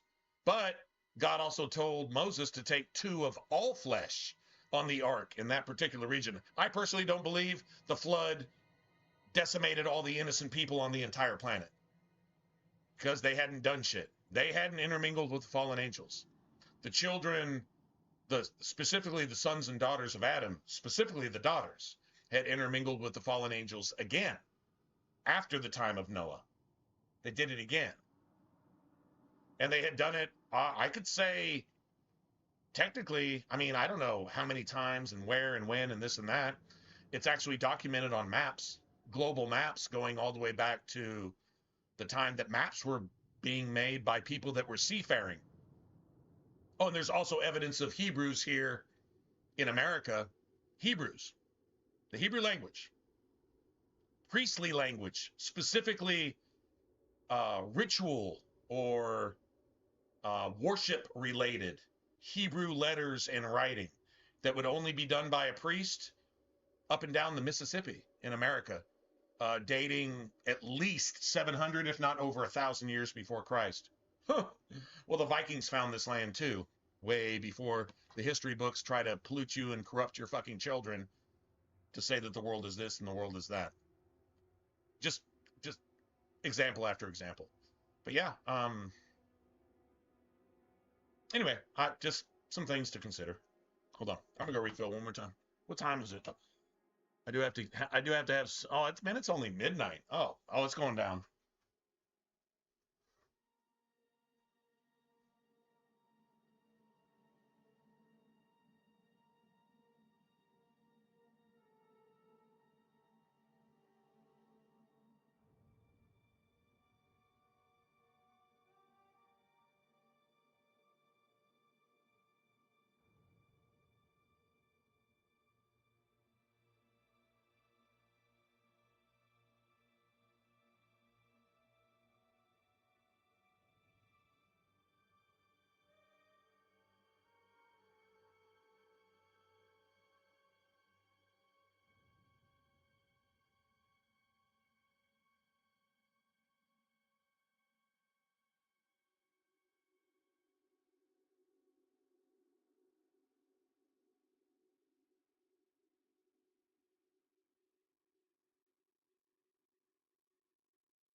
All right.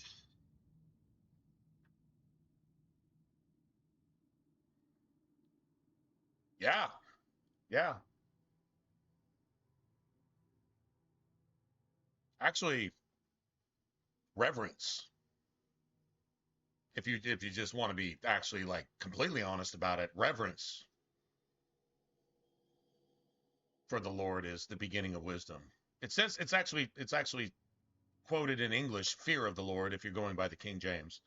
but it means reverence. It's the fear of disappointing. Like if you respect your dad and you bring shame to your dad, you fear doing that.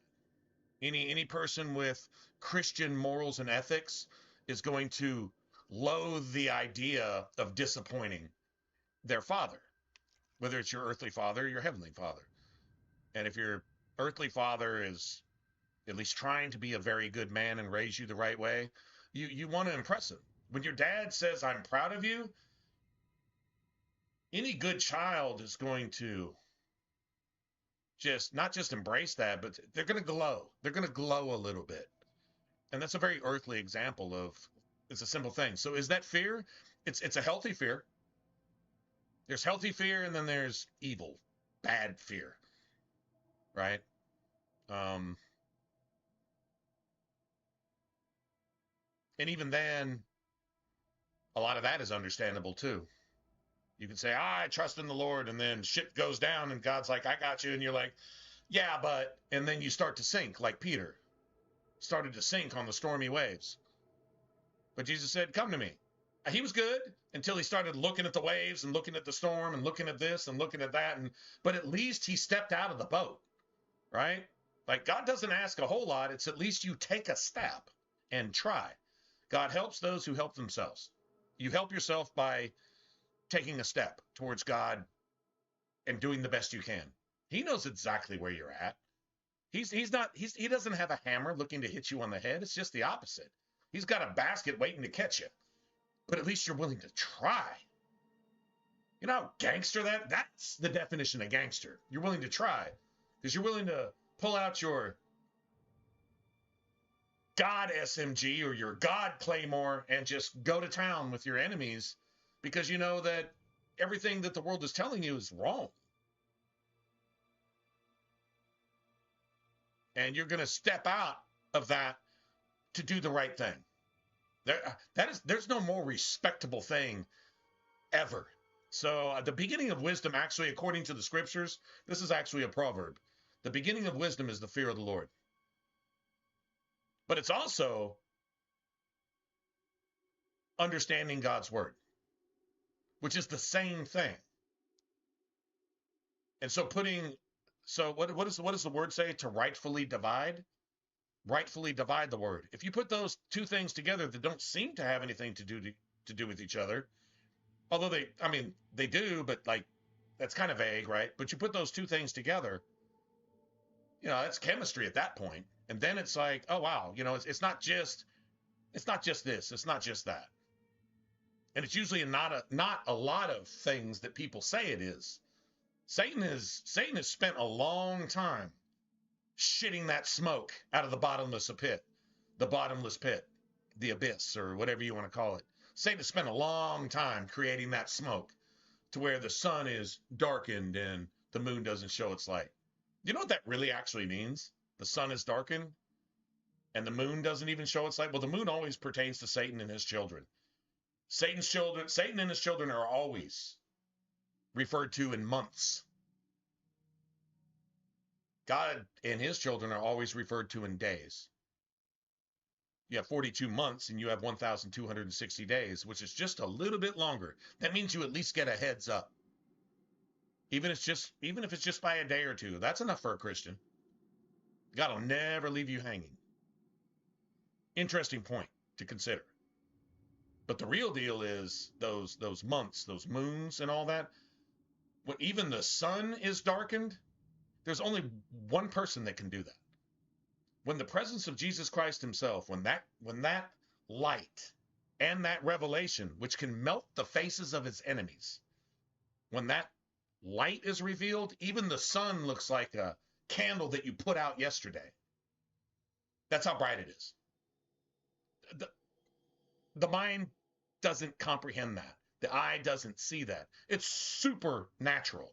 It's perfectly supernatural. Not just natural, but extra natural. It's exactly the way it is. This world in the flesh, if this is all you get in heaven, then I guess you probably are buying into some of Satan's promises, whether he's here or not. But to understand that this is so paled in comparison all the sickness, the disease. You know, the only way you can extend your life is with some Botox and some plastic surgery. What the fuck? Dude, if that's heaven, yeah, I don't want any part of it either. But if you understand people that are stuck in that, they think that some kind of celebration of their person by other people, that's pride. That's narcissism. Celebrity is narcissism in its most satanic, purest form. Why would you want that? But the people will die for that. And people will die for a celebrity too. Oh my God, I'm willing to die for you. I will piss my pants and faint just because you looked at me, or I think you looked at me during a concert. And who's that big dick fucking plastic fake millionaire motherfucker that's probably a child of Satan himself, literally according to fucking DNA, an actual literal physical child of the devil himself up there that's singing badly and can't even play its instrument, but has 13 private jets for no fucking reason. And you work 60 hours a week to try to pay for a ticket to go worship this motherfucker and piss your pants because it looks at you, and its value as a human being is less than a dead fucking pig. But that's where our money's going. Do you see something wrong with that? It's exactly the way it's supposed to be, which should give you faith in the Bible, understanding that that's exactly how it's supposed to be. But it's still wrong. Don't do that. Ask your father what to do other than that. He'll tell you how to vote. He'll tell you what to do. You have responsibilities. But just have a little discipline and try. There you go, man. It's not that hard. No, yeah, it actually is like really hard sometimes. And that's okay. Gold isn't worth a shit until it's tempered. How many times do you got to process gold to get 24 karat? How many times you got to process gold from its natural form to get it to 24 karat gold? I watched a video of a dude doing it, and he didn't really know what he was doing. Doesn't matter. It was still months, like weeks. It was over a month of work to get a clump of gold with impurities and all kinds of other stuff. And there was like weird ass chemistry and shit. It's like, you got to dissolve it and make it nothing, and then bring it back from nothing to make it gold to get rid of all the bullshit. Like, you can literally like destroy gold to make it gold. Have you ever watched? Go look up a YouTube video, refining gold from a lump of stuff with gold in it. Dude, it's fascinating. The steps are ridiculous with all this specific stuff. So imagine you were that gold in your father's hands. Would you trust him to actually break you down to absolutely nothing to make something of you that's actually worth a shit? Sometimes it's not. Discipline isn't pleasant. But sometimes it is. Sometimes discipline really is pleasant. Even getting smacked on the ass because you just fucked up so badly that you're just completely on the wrong track. But somebody had the tough love sometimes to take you and say, stop. The world doesn't receive stuff like that. They protest it. They hate it. They want to go down that road so badly that they're willing to kill you for saying anything against it. Well, that's why Jesus was murdered. He said, if you're not willing to carry my cross, then you're not worthy. If you just want to be bad, I don't have any time for you. Not like that. You got decisions to make. So, for real, man. That's real stuff right there. And that covers everything in life. Everything. Not just the bills and the kids or the no kids or the girlfriend or the boyfriend or the no girlfriend or the no boyfriend. These are little things. Remember, if you're asking for a snake and God knows it's going to bite you, he will not give it to you because he loves you that much.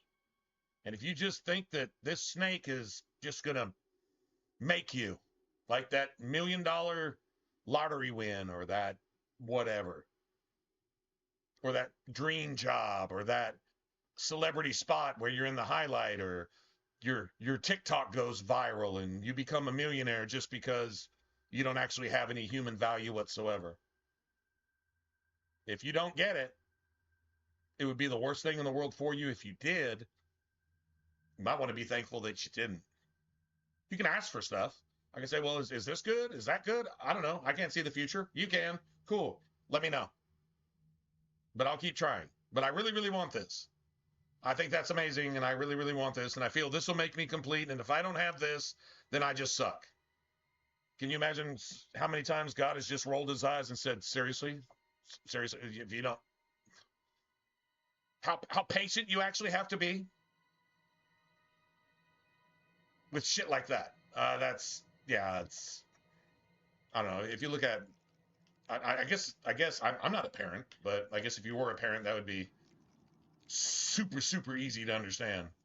The times you have to roll your eyes and say, no, I'm not getting you, a venomous trapdoor spider tarantula for a pet.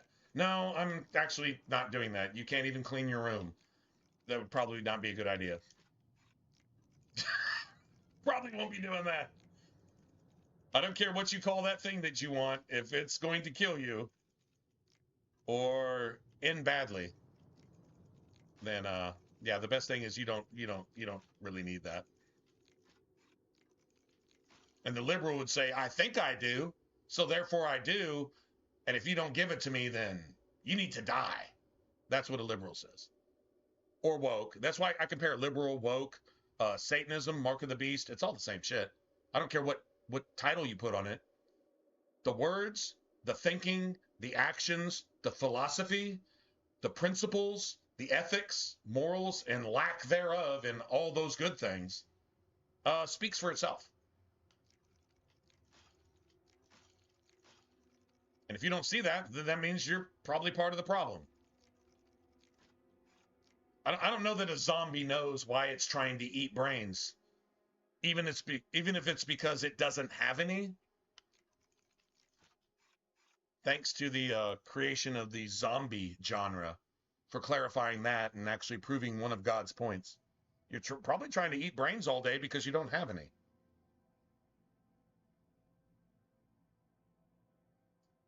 Wandering around mindlessly, losing relationships, romantic and literal, and even family relationships, and even getting into physical accidents like car wrecks because you're scrolling your cell phone.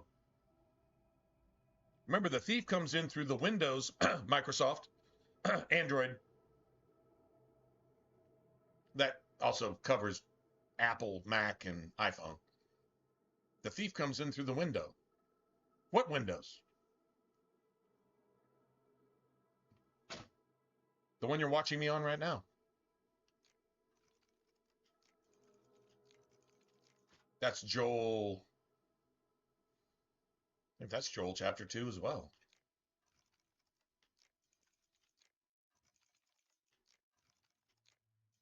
That's a defining chapter of a good portion of the Revelation. Seriously, man?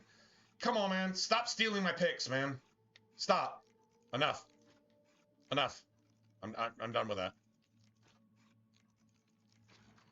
I'm done with that. Stop stealing my shit. Stop. Not cool.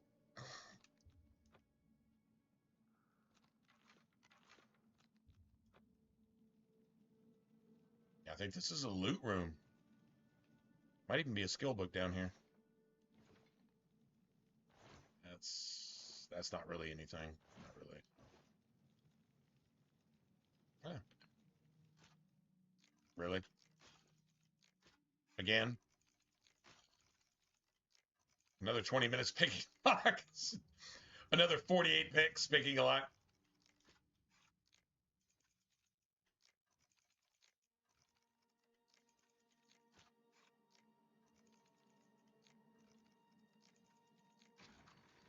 Nice. Oh, wow. Oh, man, I wish that was a master, man. I think maybe if we were level 26, that might have been a master. Yeah, it actually might have come up as a master. I don't know if 25 is a cutoff point or 28 or 30. I think there's one thing you can't get it unless you're level 30 plus on the remaster. On the remaster, you can't get it unless you're 30 plus. I'm taking an extra set of sandals in case I need to redo my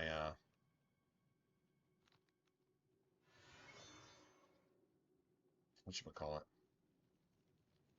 My sigil stones. Remember, I'm only using the prison gear. The shackles, I got the shackles, and I've got all these pieces enchanted. Yeah, the sackcloth, everything, and the prisoner's shackles.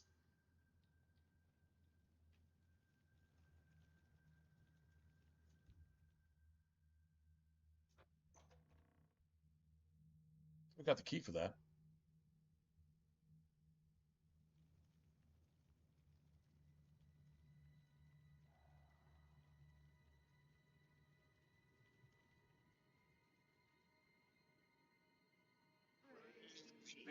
This dude's about to make his speech. Watch this shit.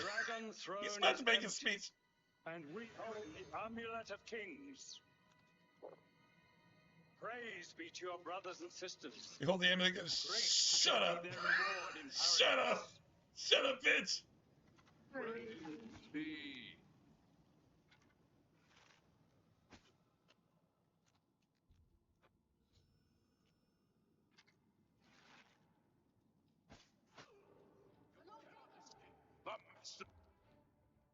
Vigilance.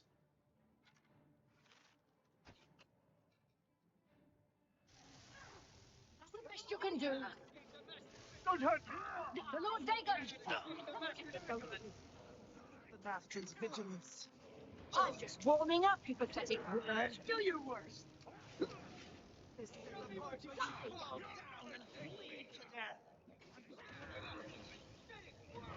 Get this. Warming up. I do not fear death. I'm not even taking damage. This is awful. I'm not even taking damage.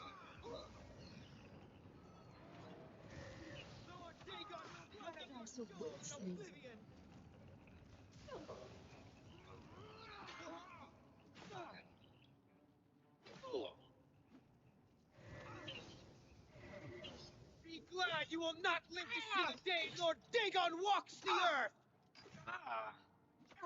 The dawn is breaking!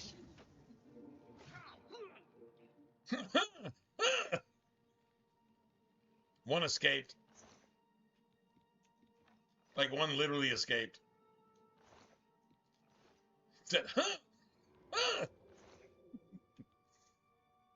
I'll take that. I can at least fix it, I guess. What, a glass mace? Yeah. They're worse. I don't need money anymore, to be honest. Vigilance.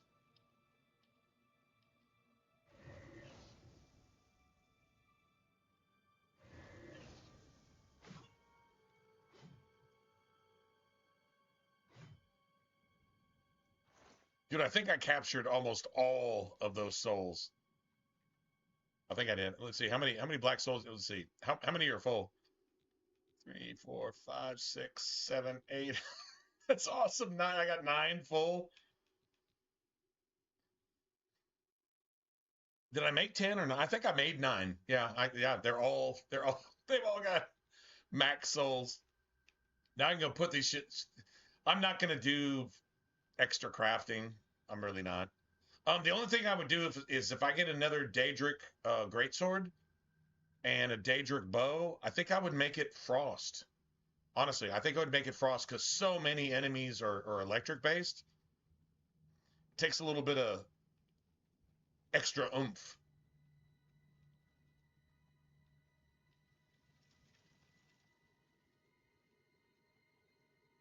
It's a silver dagger, see?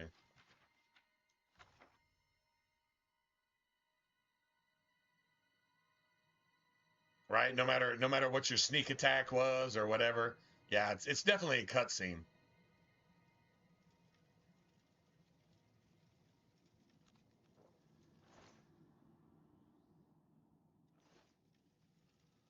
Oh, he's dead? Oh, when did they kill him? Oh, I usually get to release him. Did the statue kill him? Oh, fuck. That sucks, man. Why are they sacrificing Argonians anyway? I mean, like, seriously. Like, what's the point of that?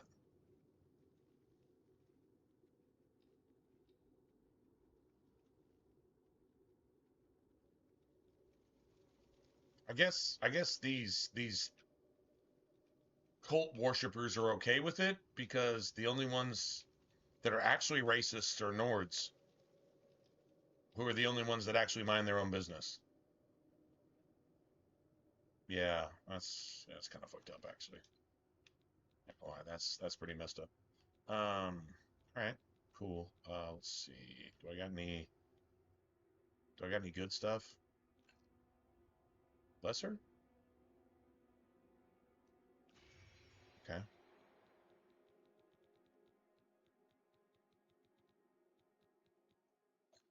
Lesser?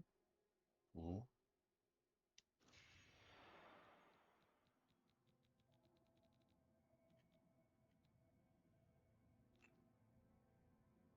Yeah, that works. That works. Sweet. Appreciate you guys hanging out talking about important stuff. That's awesome. That is awesome.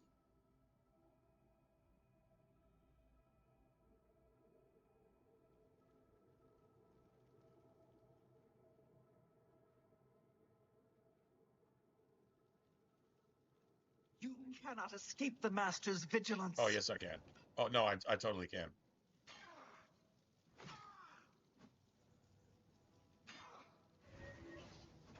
Lord Dagon will welcome your soul in Oblivion.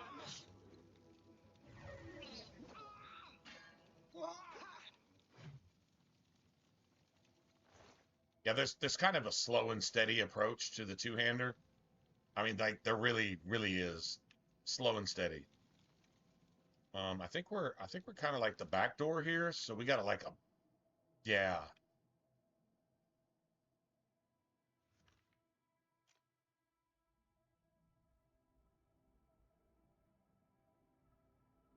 It's not showing us the way out, I guess. Yeah, it's not showing us the way out. We have to do a lot of fighting here. It has become a much more dangerous place. The time. Okay, so I'm gonna have to do this real quick. I think I'm almost out of some. I got damage health. Where's my restore magic? 13. Okay, so let's do something about that.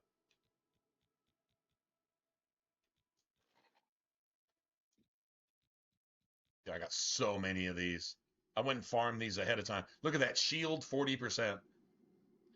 If I add that to the shield that I already have, which is, I believe, 45, it literally gives me max armor rating. Plus damn near 20 points of magicka for a solid minute. That's like that's basically 1,200 points of magicka from one potion.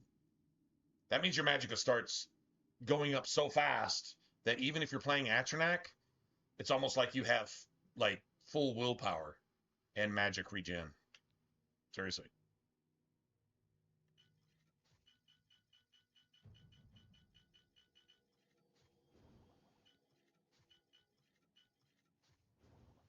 Nice. Beautiful. And I got an extra retort too. Sorry. All right. Give me a second. I'm back. One more time. One more time. One more time.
Huh. 2 a.m. I think it's about 1 o'clock here. Gotcha, man. Things to do in the morning.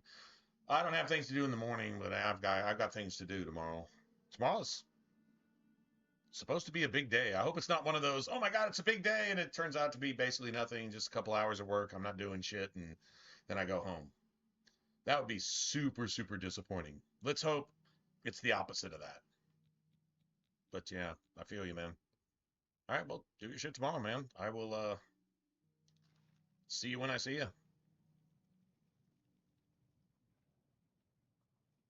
And thanks once again, man. Thanks for talking about shit that actually matters. You know what I mean? Stuff that actually matters.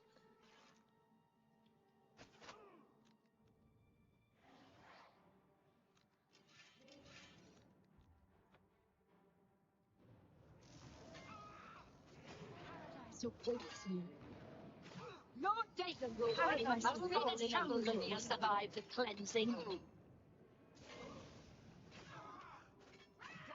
unbeliever! Don't hurt me! You are weak like the gods you pray to! Dude, how many of these assholes are right here?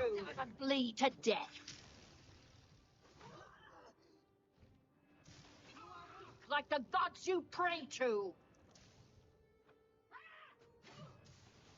The door is breaking!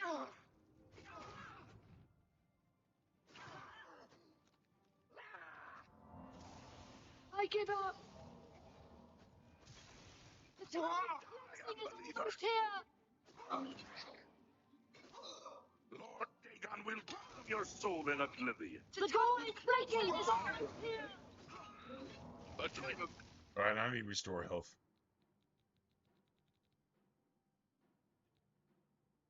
Oh, damn. cleansing. He's almost here. Only the chosen will survive the cleansing. Lord Dagon!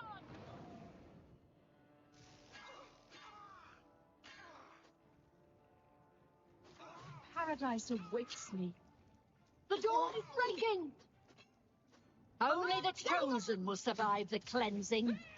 Lord Dagon will welcome your soul in oblivion.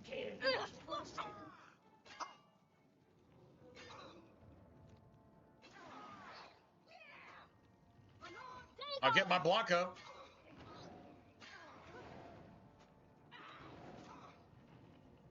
Paradise awaits me. Run away! Paradise awaits me. Beautiful. That was like that was a lot of enemies all at once, and we just handled the mob. Works for me, man.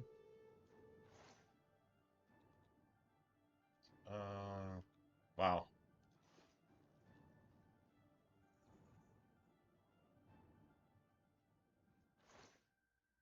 Oh, God damn it.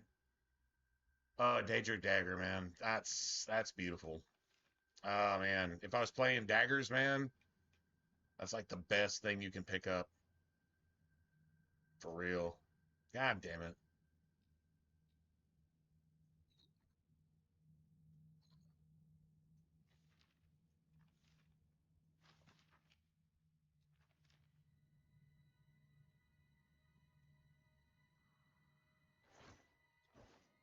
Beautiful, man.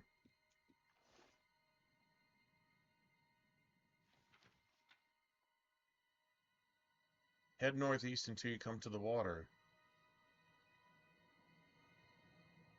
Head north for an hour or so. You'll see a group of dead trees. Head northeast until you come to the water. Follow the shore upstream. His house is close by. What does that mean? Head north for an hour or so. From where? From here? Wow. Head north until dead trees. Head northeast to the water. Follow the shore upstream. His house. Really?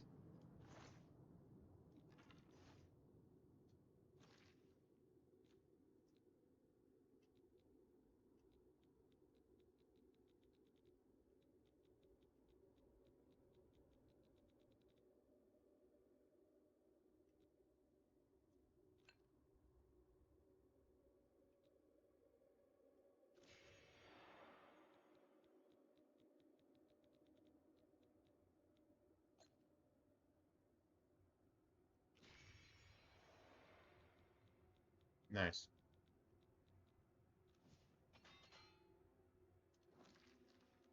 I'm burning up hammers. Like, I'm literally, like, spending the shit out of hammers.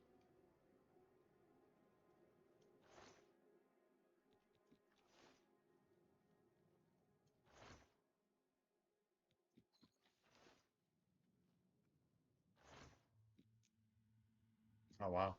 Nice. Okay, I'll take these little loot drops. I'll take them. Beautiful.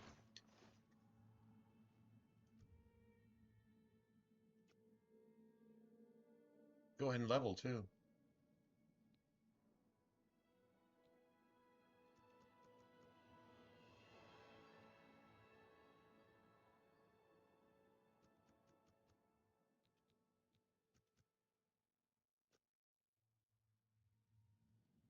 Beautiful.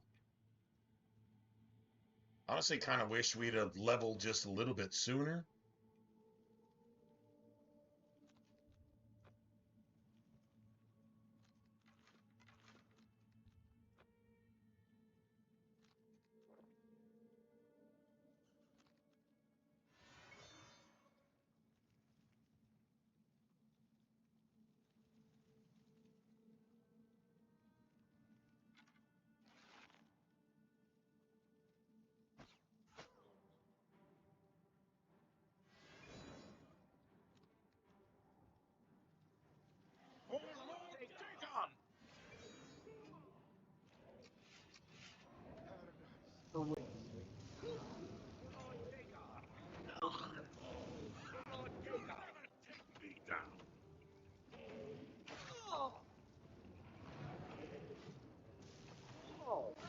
What's the matter?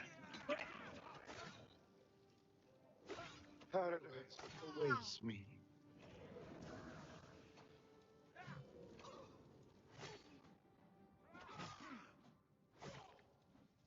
Die, unbelievers! Lord Dagon will welcome your soul in Oblivion.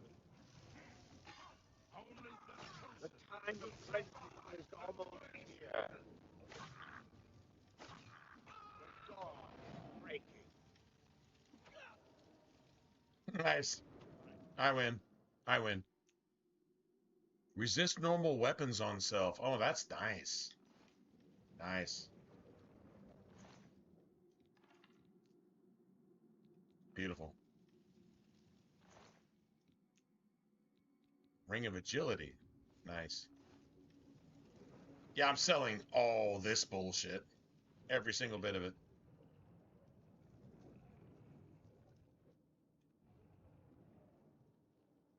I need to make a heal spell for myself. One that's actually worth something. True story.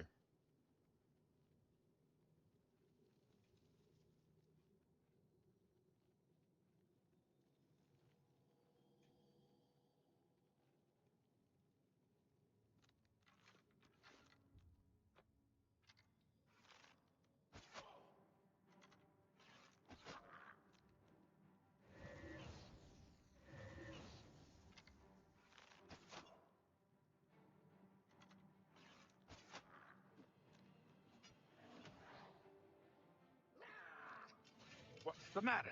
Getting tired? Oh. Show me what you've got. Run away! I do not fear death.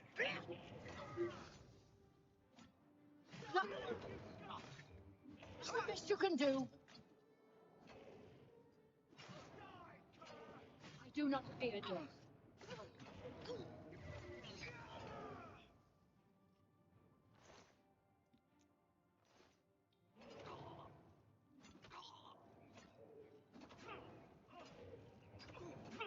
Beat his ass. Beat his ass, bro. I'm like, just yeah, do your thing. Apparently, this dude is glitched. So, let's see. Storeroom key?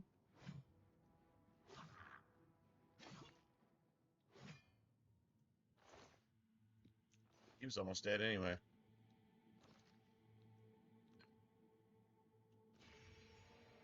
I'm gonna use a black soul gem. Yeah. Yeah. Works for me, man.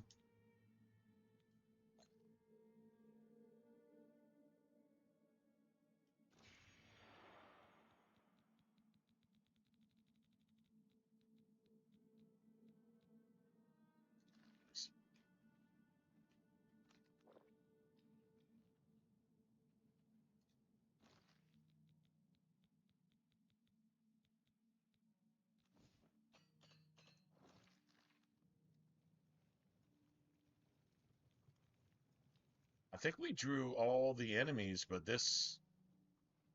the storeroom, I think we've already been there. That's the thing. I think we have.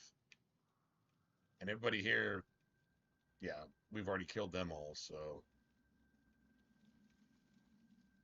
I think. I mean, maybe not. Possible we didn't.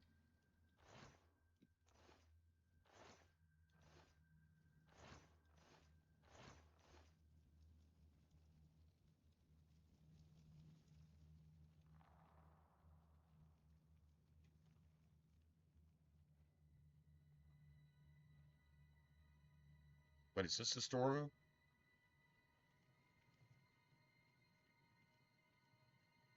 You know what? Actually,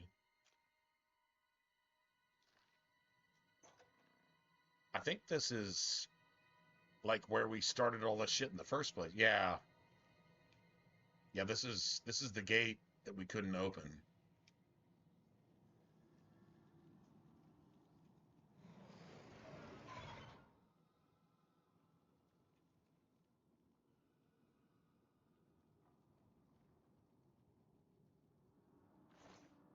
Yeah, we've actually decimated these assholes. We've actually decimated these assholes. This is some Dragon Age 2 shit right here. I'm not lying, man. That's really what this is. Just kill everything now.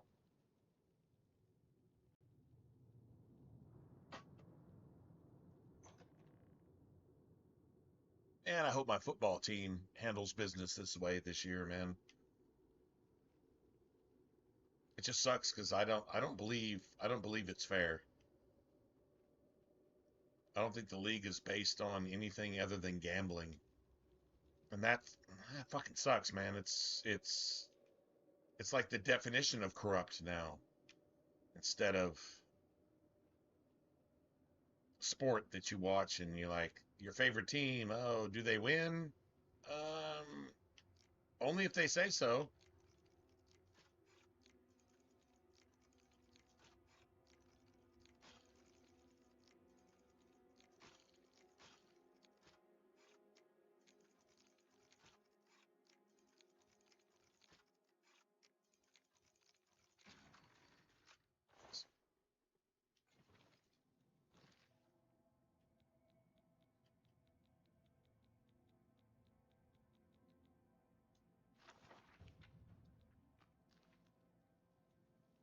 Oh, sneak? I'll take that.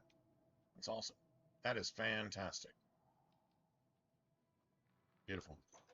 Yeah, this cavern system is just super convoluted.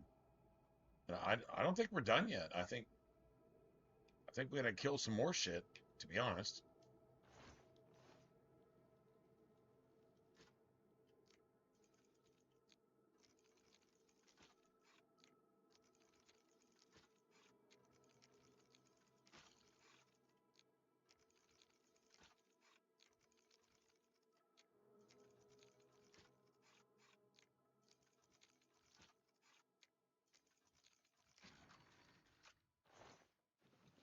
That's not even worth anything.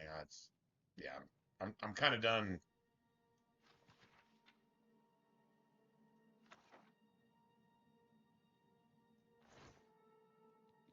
Hiding with shadow? Hold on a second. Hold on a second. What is that? It doesn't weigh anything, so it's like hiding with the shadow. There are a few professions that require blah blah blah blah. It's about a thief.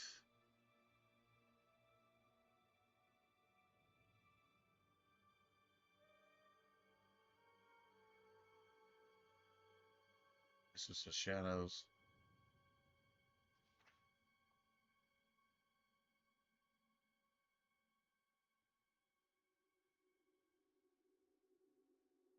Classic blessing between thieves is shadow hide you.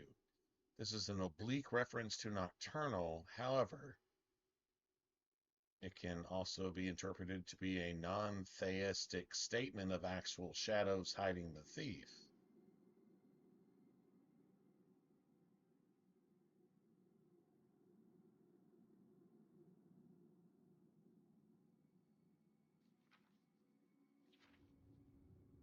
Fabulous creature of thieves and Nocturnal.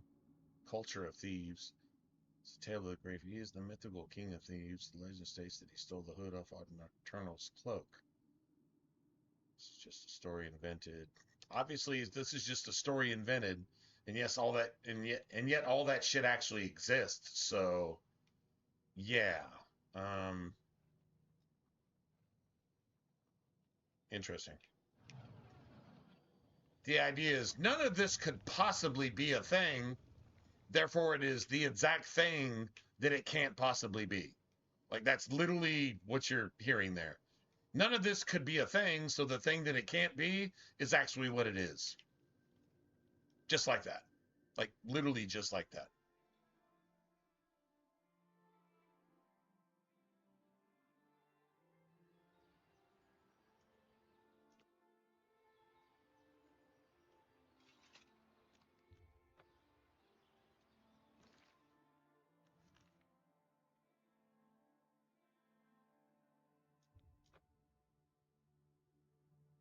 Yeah, well, that was a lot of work for whatever that is.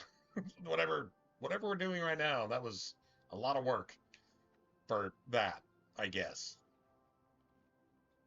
No, actually, it really wasn't. It was Thank Talos you've returned safely. Do you have the amulet? Please tell me you have some good news.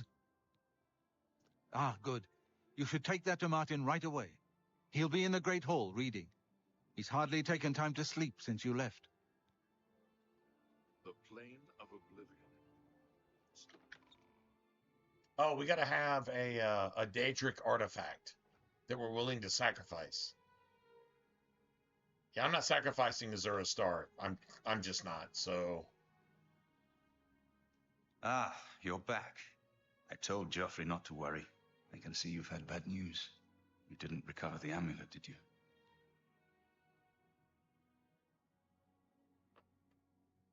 By the nine, such a thing is dangerous even to handle. Forgive me.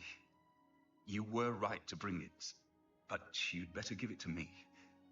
I know some ways to protect myself from its evil power. So we could have already been corrupted by some zombie spirit or some shit, right? I don't know. Maybe. I suspect that the secret of how to open a portal to Cameron's paradise lies within these pages. But I will need time. Tampering with dark secrets, even just reading them, can be very dangerous. I'll have to proceed carefully. In the meantime, you should speak to Joffrey. He was concerned about reports of spies in Bruma. Funny is the only one qualified to even think about dealing with this bullshit is somebody who's already been down that path and recovered from it. There's actually a life lesson here, is that if you're going to talk to an addict about recovering from their addiction and you've never been an addict yourself, they can't hear your speech. They cannot hear what you say. You've never been down that path. You've never sold yourself and everything you're about to dig a hole that deep to where you can speak to somebody who's actually there and tell them how to come up from it unless you have yourself. That experience, that tempering, that discipline is everything. An addict will not hear you if you don't have an addiction. An addict going to a psychiatrist, some fucking millionaire pontificating motherfucker that powders the cuffs on his fucking pants and his fucking socks. He just powders everything. And he's like, oh, well, you need this psychological advice from me at $800 an hour, even though it's being paid by your mama's insurance. Because if you're an addict, you fucked everything off. You don't have any insurance. You don't have shit. And so one of these pontificating fucking pompous piece of shit hypocrite psychotherapist asshole fucks who have no idea where you've been, what you've done, who you are, and what you've been through. They haven't experienced any of it. How in the fuck can they tell you anything? No, they can't. What I see in the Bible is that every single one of the disciples has been in the tax collector's office, and they're the corrupted ones. Or they've been on the boat docks with the fishermen. You ever heard a fisherman talk? It would embarrass an Italian mafia person to hear exactly how they talk. Yeah, you have to have been there and done that and been that and come back from it with God's help to tell anybody anything that might actually help them. If you haven't experienced it, if you haven't done it, if you haven't been there, just respect the fact that they're there and you're not, and pass that person along to somebody else who can actually help them, because you have no idea what you're fucking with. That's a sewer that you haven't even smelt, but they've swam in it. That's addiction. And all the other woke, liberal, modern church, educational shit. If you haven't been there and come out of it yet, then you're still there. You need to shut the fuck up and not charge somebody $800 an hour because your opinion is worth less than Satan's diarrhea. No. If you haven't been an addict, don't say anything to an addict. Pass them along to a brother or a sister, if you're a Christian, that has been an addict. They can talk. They can at least talk with respect. And if nothing happens then, that's not your business. That's God's business. Let him take care of it. And if you can't do that, fuck you, man. Seriously. Fuck you. You're just trying to make $1. The love of money is the root of all evil. There's a Spite song about that. They're fucking Satan's asshole, even though their musical talent is like, 9,000. Yeah, they are Satan's asshole. Even they get that. The root of all evil. Although they probably, fuck them. But still, I mean, as musicians, they're amazing.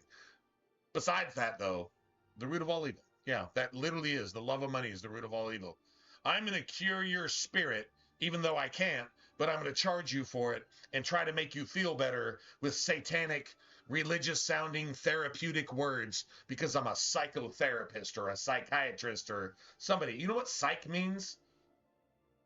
You know where the word comes from? From the Greek psych, which is translated spirit. No motherfucker is going to heal your spirit. And if you look at them to heal your spirit, you're worshiping another fucking man who is worth less than you are because they're more far gone than you are, even if you're smoking crack and stealing from your old fucking mama to rape your own sister. They're worth less than you are. You need to talk to somebody who's been there. I don't have a sister and I haven't raped a sister. I'm just giving examples. Like there's the sewer doesn't go deep enough to cover the things that an addict has to suffer. Being an addict, it's worse than cancer. You should have been dead and you wish you were dead. And you live and the shame just buries you even deeper for the life that you've lived. Can they be saved? Of course they can. They can be saved before a Kenite can be saved. They can be saved before a politician or a musician or a fucking celebrity actor can be saved. Oh, yeah, an addict can be saved 1,000 times before a single fucking celebrity can be saved. True story. Put that in your pipe and smoke it for a second. No, don't put it in your pipe and don't smoke anything. That was really a bad, yeah. Sorry. Anyway, that was a really bad figure of speech. Anyway. But yeah, even Martin is actually telling you the exact same thing that I just said. I put aside the dark arts when I became a priest. The workings of fate may be seen in this too. The gods can turn anything to good. Or so I piously told those who came to see me for advice. Perhaps I may yet exactly what I just said. That's exactly what I just said. All right. It is now clear to me that the only way to stop the Oblivion invasion is to relight the Dragonfires. Emperor, Amulet, and Dragonfire. With these divine gifts, the Daedra of Oblivion have been kept at bay for thousands of years. While the Dragonfires burned, the divine barriers kept the Daedra from making more than fleeting visits to our world. The points that are being made are written by people who defy the exact same points that they're writing about, and they don't even know it. Manka Cameron's plot. That's when I talk about smoke coming out of the bottomless pit, the abyss. Complete victory remains. You don't even know that you're defying your own logic by saying what you think you're saying, but you're not, because you're not spiritual enough to understand exactly that you are literally actually condemning yourself by writing something in that fashion. I know this is fiction, so I mean, they can always fall back, well, it's just fiction and I didn't mean any of that. Well, that was in your thoughts, and that's exactly how you wrote, and that's what you were feeling. And you put everything into your game, and that's exactly what you put forth. And you don't realize that you condemn yourself by your own writing, which was spiritual on a level that allowed you to condemn yourself, so maybe you could learn a lesson by your own writing. Imagine that.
So we gotta go. I hope to have at least part of the Mysterium Xarxes translated in a few days.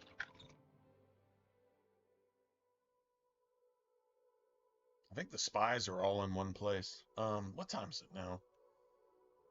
It's 1:30. It doesn't seem late, but... Good work tracking down the Mythic Dawn's secret shrine. We finally took the... I hope Martin knows what he's doing with that evil book. I fear for what it could do to him if he's not careful. I don't think he's scared.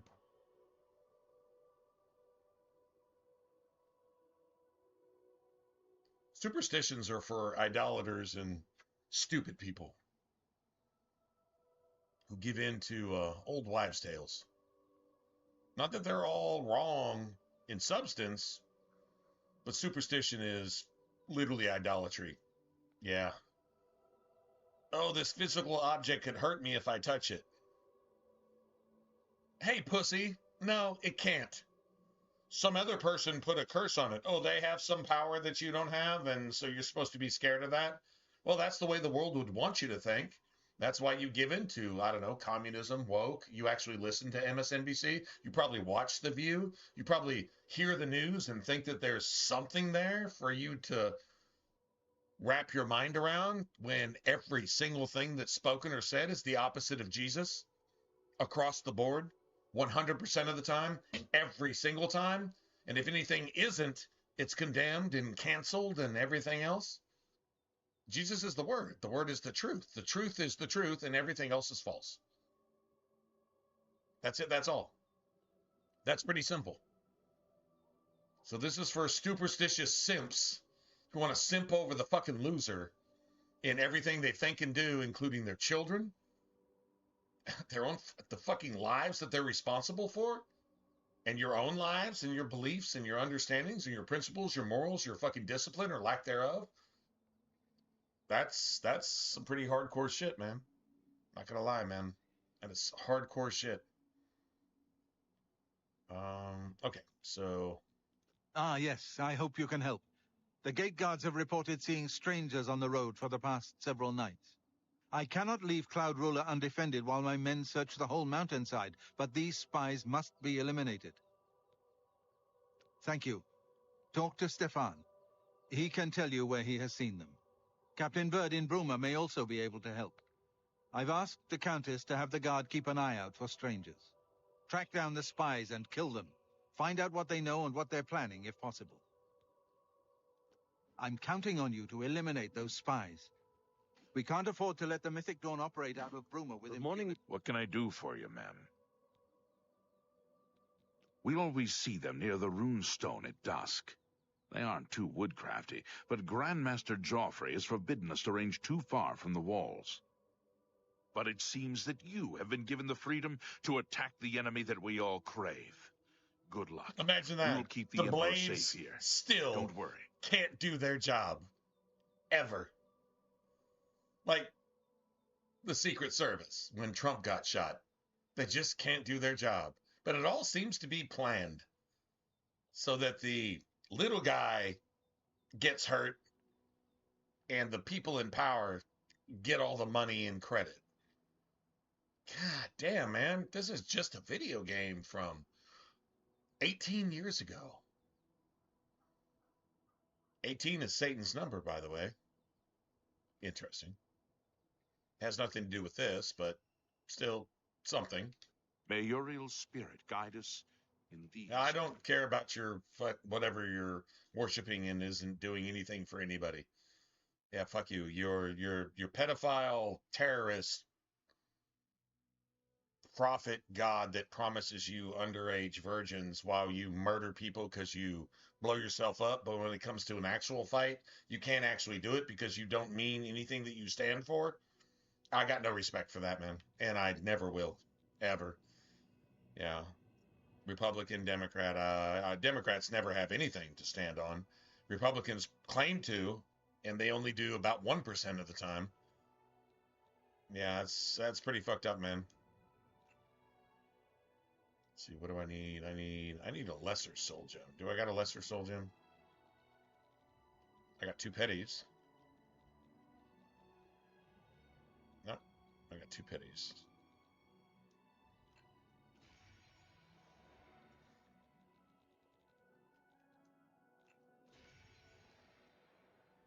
Nice.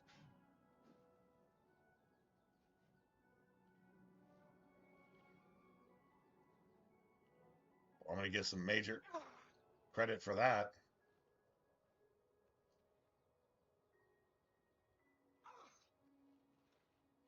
I didn't get a single point for that? Seriously? Not a single point.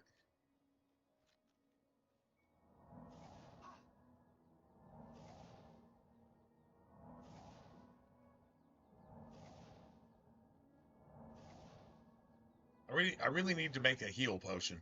Or heal spell. It's actually worth a shit.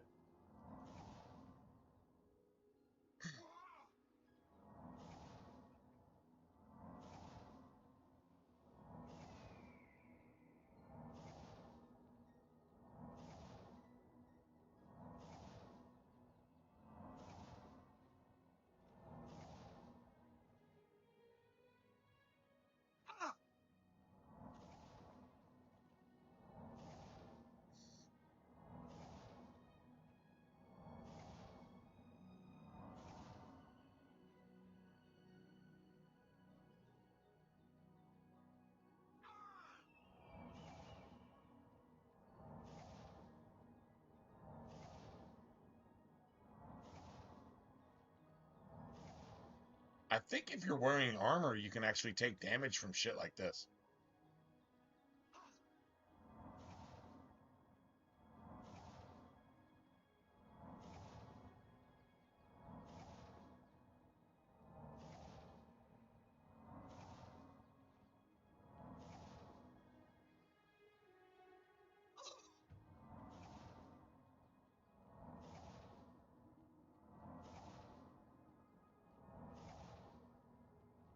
We can drop a pretty good distance, man. Like, we really can.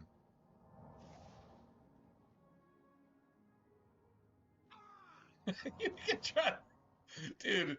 We're taking almost no damage. I mean, we take a lot actually, but our health pool is like sick right now. That's funny. Let's keep spamming this shit.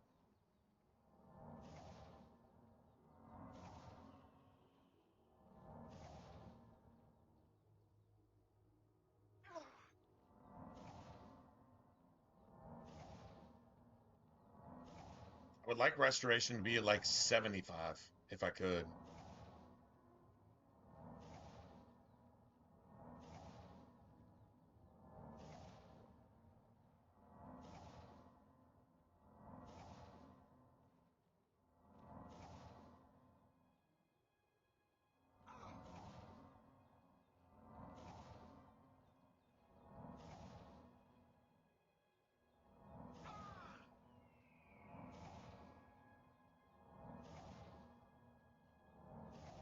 I don't mind training a little bit. I don't mind at all. The higher your restoration skill, the cheaper you can cast spells that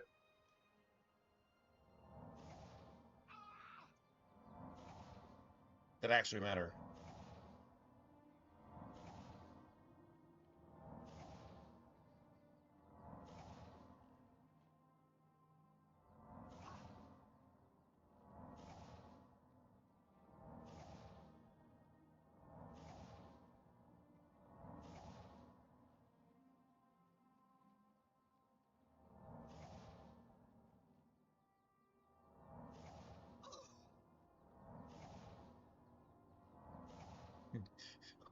Breaking your ankle counts as XP in the NFL. If you're running around, breaking your ankle counts as XP. You have to break your ankle to level up, right? God damn it.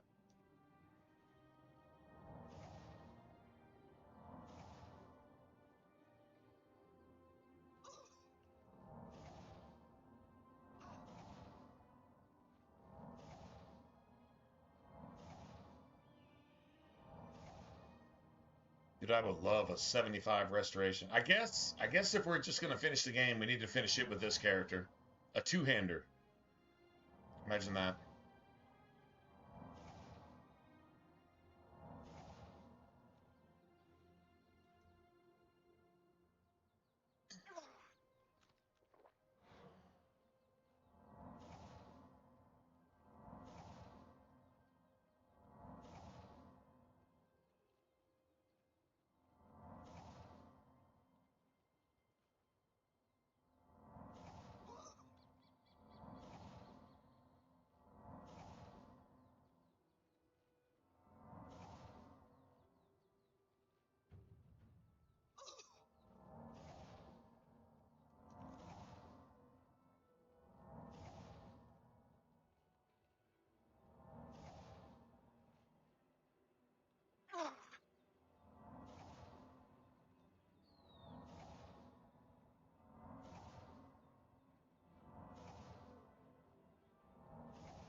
Dude, acrobatics actually used to go up faster than this.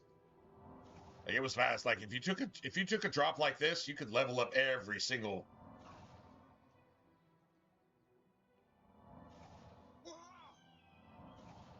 Yeah, it depended on the distance that you fell. That's pretty much what it was.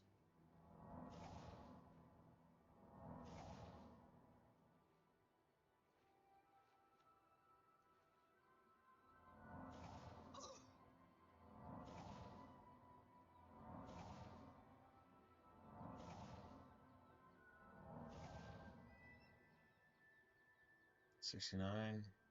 Did we get the 75? Did we actually just do that?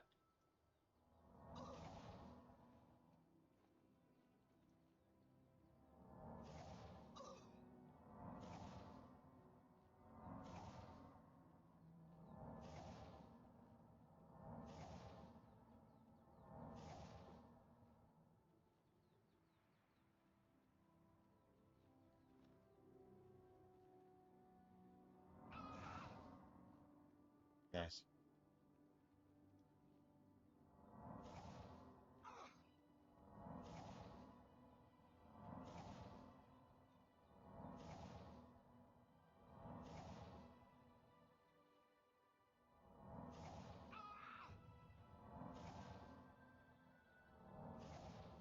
I think I would like acrobatics to be at like 50. But we could train in it. We could train in acrobatics. Oh man, maybe we actually can.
And acrobatics to 50 would be awesome.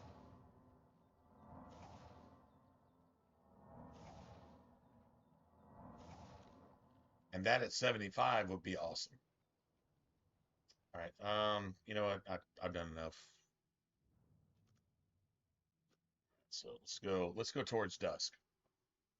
So I just had to grind just a little bit, man, because like these are all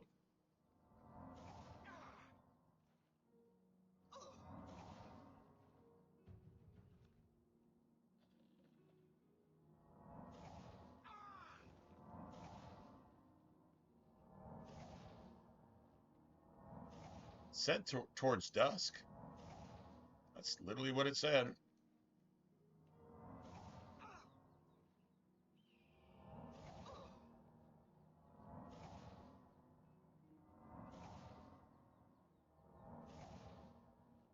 Yeah, I think the game I'm moving on to after this is Kingdoms of Amalur. That's the only game by name other than fucking Skyrim. I don't know. Y'all want to play Skyrim, I guess let me know in comments or whatever. I don't know why we would do that, but I mean, it's like, oh, let's fucking play some Skyrim and some mindless fucking non-RPG bullshit where even Call of Duty is more of an RPG than Skyrim is. Lara Croft is more of an RPG than Skyrim, but whatever. If that's what y'all want to do. And if you're trolling me, yeah, I'm probably not going to take too kindly to that.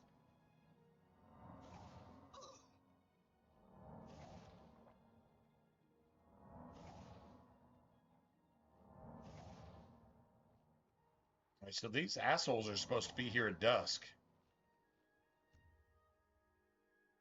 It's dusk. It's like literally dusk right now.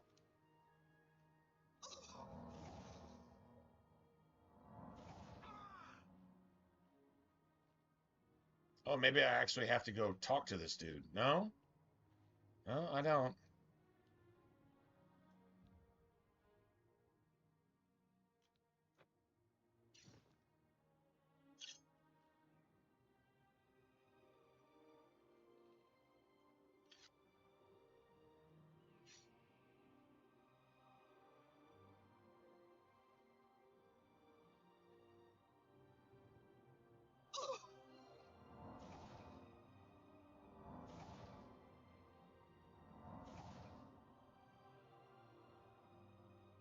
Enemies are nearby. Oh, nice.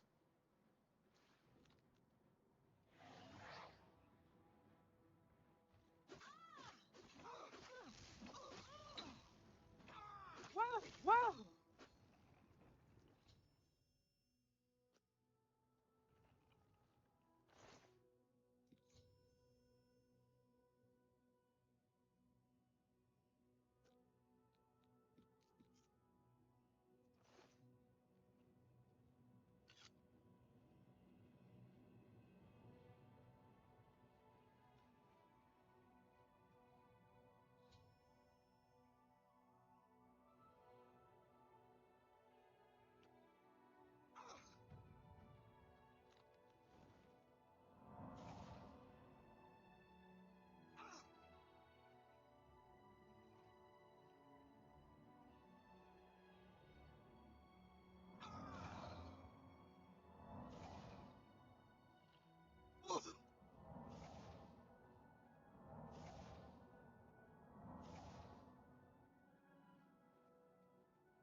Dude, how long is this fucking weapon gonna last? Okay, yeah, I need to, yeah, I need to just do this, man. I need to get rid of this fucking weapon. Yeah, to fuck. Dude, is it seriously? Okay, I need to get rid of this weapon. Yeah. Yeah, thanks, man. Okay, just goodbye. Just never, ever, ever, ever, ever fucking do that again.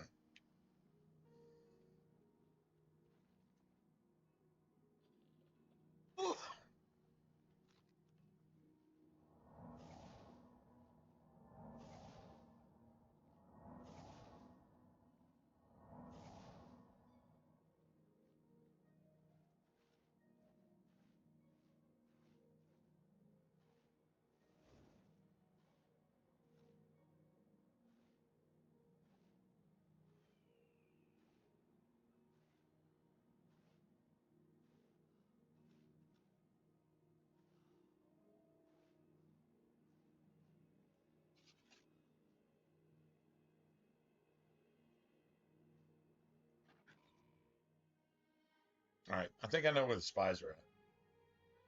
They're in a particular house. I think we have to talk to room. I just got to remember Jarl's house.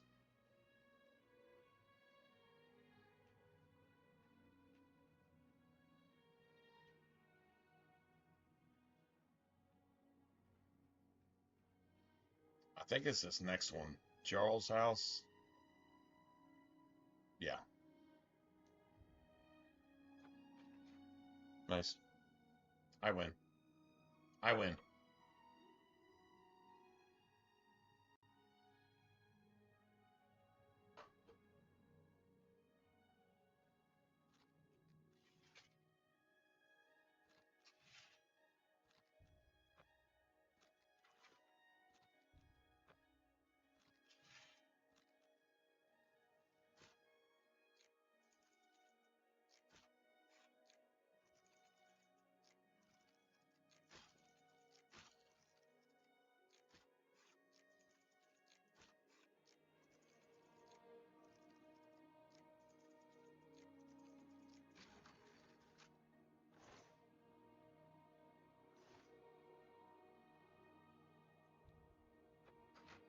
Nice.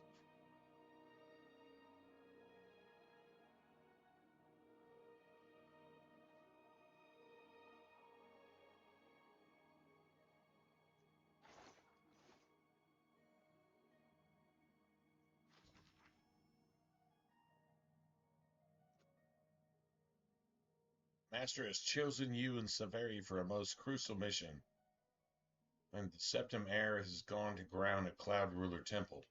Well, this tells you exactly what's going down, and it happens at Bruma, too, by the way.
Nice.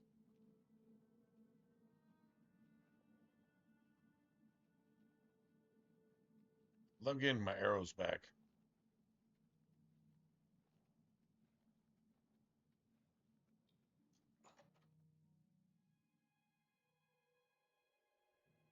So now we got to go back to Joffrey, right? And then, yeah, what time is it? It's 2 in the morning. Yeah, I should probably call it a day. I really should, man. God willing, I have a big day tomorrow. If I have a big day tomorrow, then I should probably call it.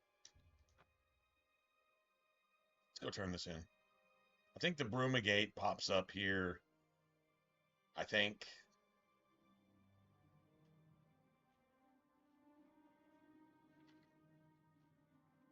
Need to stock up. Need to get some arrows and some stuff. But good evening, ma'am. I'll feel better when you've eliminated those spies. What have you learned about the spies? Excellent work. I knew I could count on you. The gods did not idly choose you as their agent, whatever you may think. But it is clear that Mankar Cameron will soon bring all his power to bear against Bruma. I will warn the Countess of the danger. You should speak to Martin. I believe he has made some progress with the Mysterium Xarxes.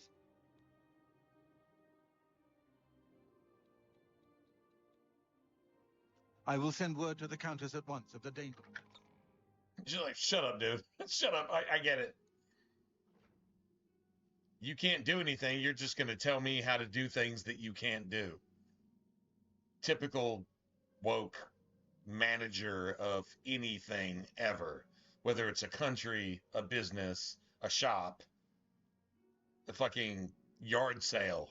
They just got to be pontificating and execute authority that, if they even understood what that authority was, which they can't because their minds can't wrap themselves around it, they just have to abuse it because they wish they had it. They wish they could have it. They wish they had the capacity to have it, and they can't. They're literally Satan's children. They're called liberals. They're literally Satan's asshole incarnate. I've deciphered part of the ritual Crazy, needed man. to open a portal That's to some Cameron's crazy shit. paradise. Xerxes mentions 4 items needed for the ritual, but so far I have only deciphered one of them. The blood of a Daedra lord. In fact, Daedric artifacts are known to be formed from the essence of a Daedric lord, from whence they derive their great power. Not an easy thing to come by, obviously, but we will need a Daedric artifact. Bring it to me when you have acquired one. Okay, I'm not giving up the I think I'm close to deciphering more of the ritual. Azura Star. I hope to have made some I'm not progress giving up by the Azura time Star we return ever. with the Daedric artifact. Like that's the one gangster thing that you need on this difficulty, regardless. Like that's your primo. Everything else is kind of secondary.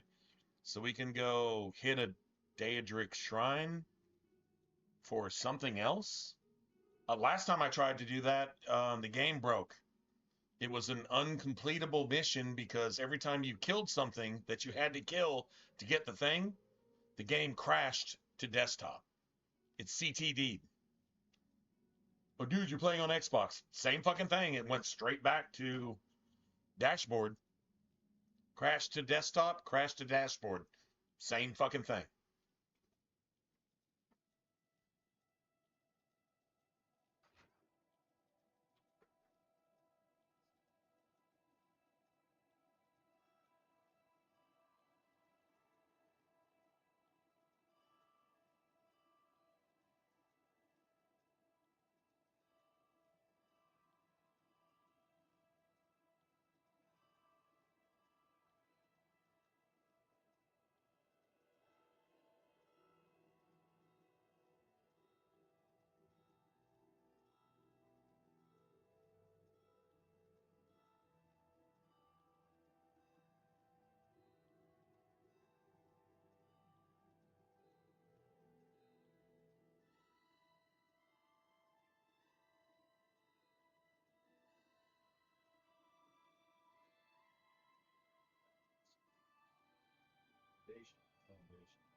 That's not going in.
So, no bueno.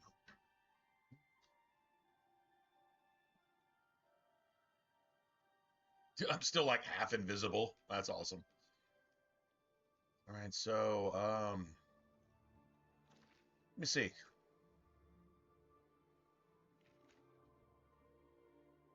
A Daedric Shrine that'll actually let me get the thing. Whatever the thing is. Gotta let me get the thing.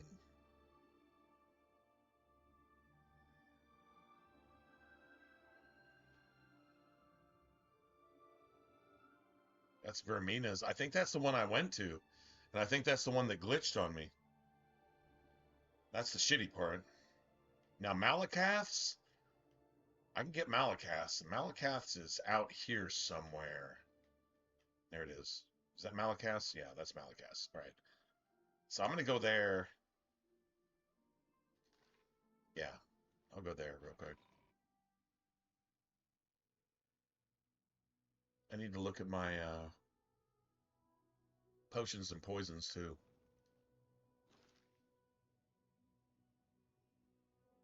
Auto-saving? You're auto-saving. Right. Let's see. Potions and poisons. I've got only got 19 damage health and restore magicka. I got a bunch of those. Damage health. All right, let's do damage health.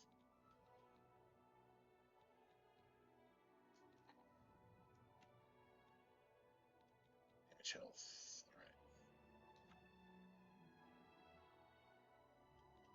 All right. I got a lot of flax seeds.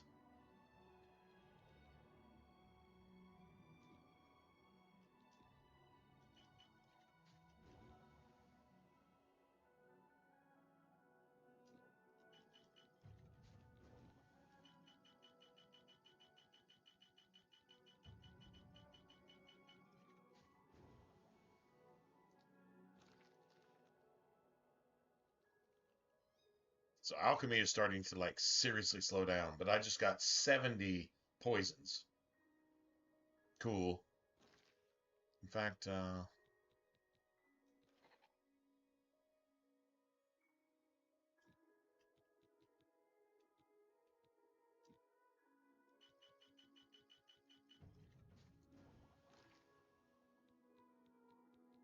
that'll give me 20. That'll give me 20. So that's like, oh my God, like the time that the amount of time that this shit lasts, it becomes sick, like super sick. Okay, we just need to get rid of these, right? Take one of those, and then damage health. I've got 89 of these things, dude. That's 150 points of damage. It's over like 25 seconds. That's a long time in a fight, but dude, 6 points is a lot of damage, and I don't think it's nerfed by difficulty scaling either. So, yeah, that's actually pretty cool. All right, let's go. Let's go. Well, you know what? Let's just maybe go do this too, and then we can call it a day. Malakath. Yeah, fuck it. I mean, why not? Let's just try it. I think Malakath wants you to go, like... Oh, wait, actually, I think this is kind of actually a little bit convoluted. Let's see, northwest? Yeah, it's over here somewhere. I can... It's northwest. All right, I'm just going to go northwest. We'll get there. Look at my speed. Holy crap.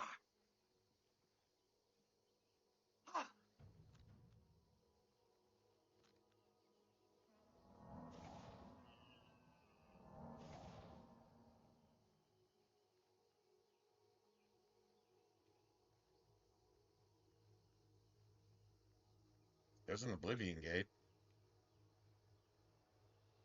There's an Oblivion gate. You could totally go do that. I don't... We only need like one more Oblivion gate. I don't think that's a big deal, man.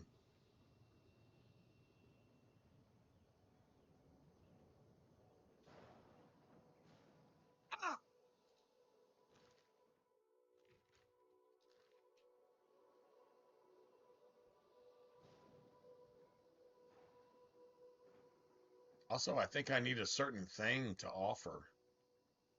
You got to bring an offering. I don't know if I have it or not.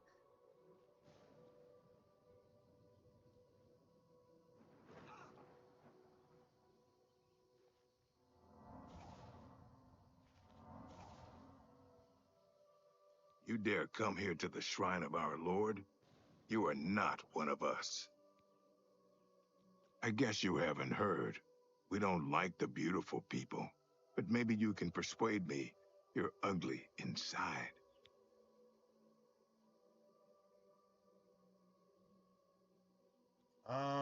Actually... Say what you're going to say. I think you can fuck this up on purpose. Alright, so...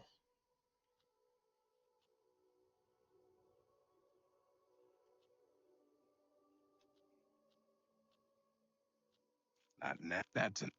That's just stupid. So you kind of got to do this backwards. Do it like 2.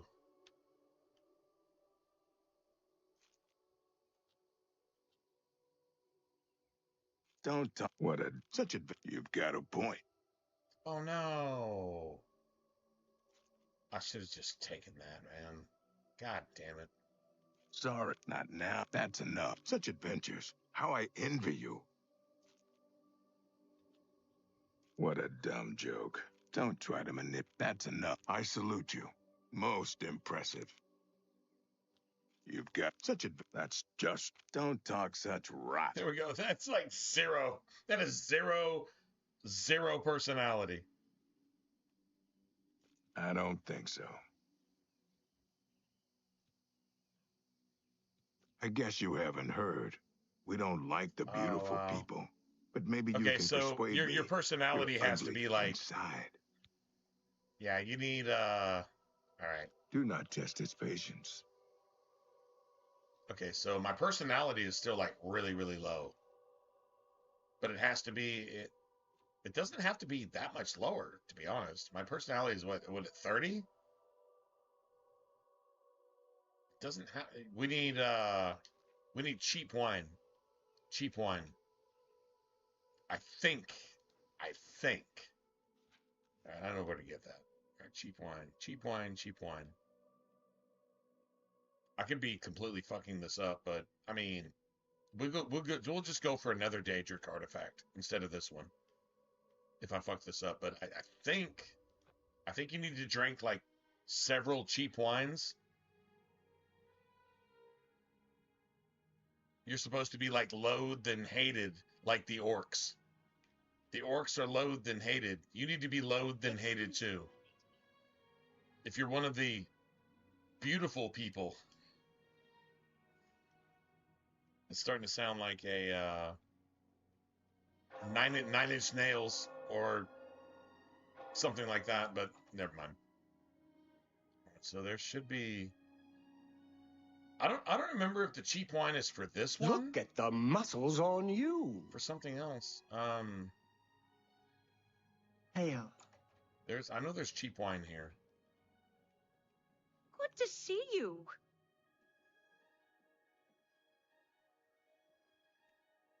Greetings, Evoker. Definitely cheap wine. I think it's over here. Cheap wine.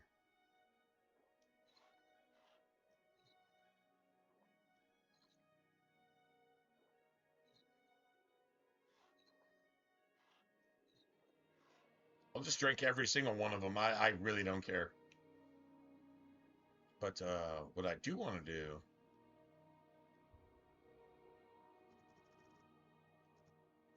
is see if they've got any whatchamacallit, alchemy stuff, master alchemy stuff.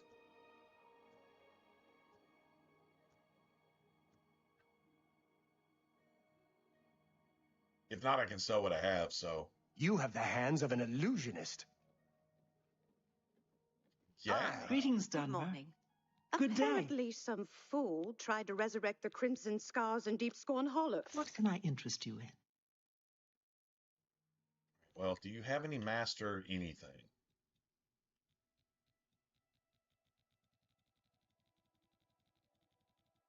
I doubt it. You got expert pretty much everything though, so that's cool.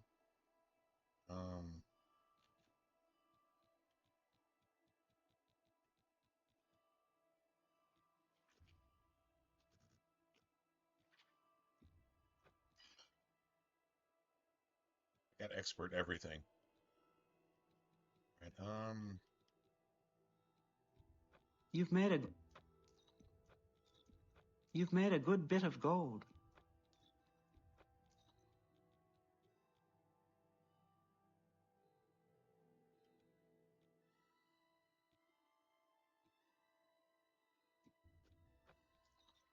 Beautiful.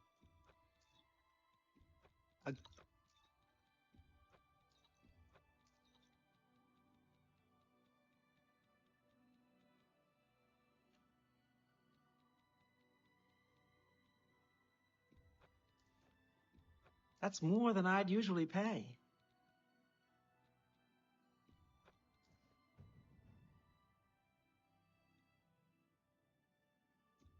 That's excellent bargain. Oh man, dude, I hate selling one of these, man. These things are awesome. Seems a fair price.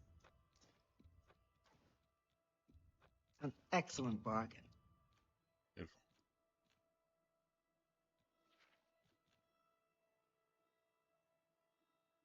All those daggers, man. That's like from worst to first. That's literally Dwarven, Elven, Glass, Daedric. That's like literally from worst to first. Look at the Daedric dagger though. It's worth 3,700, where the glass is only worth 700. That's how extra that is. You've made a good bit of gold. Get rid of that.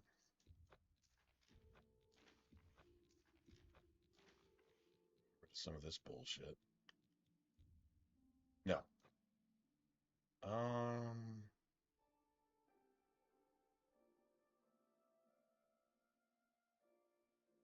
it's just not worth anything. All right, if that was like 0 weight.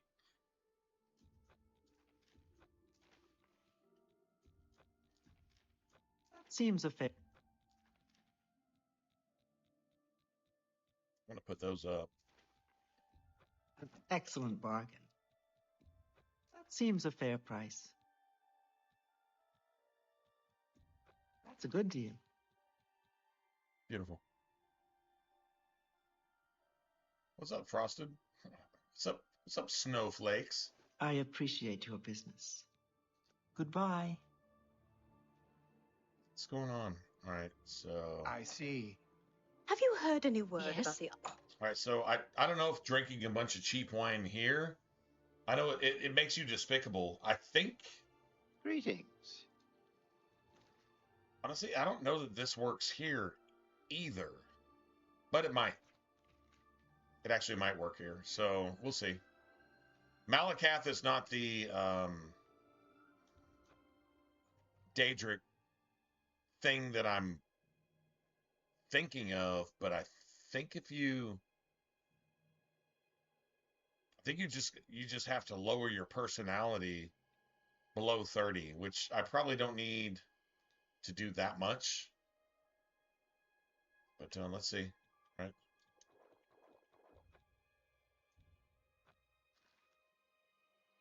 Who's talking to you? I'm not. Who's talking to you? I'm not.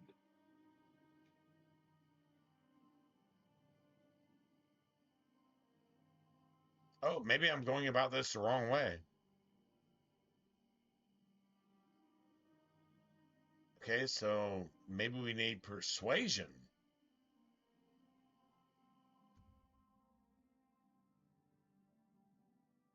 I mean, if you're one of the beautiful people and you persuade them, then all right, well, let's just get rid of this then.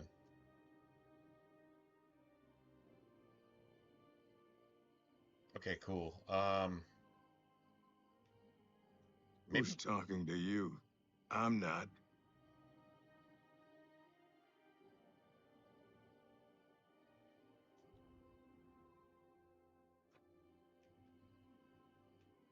I have the proper offering.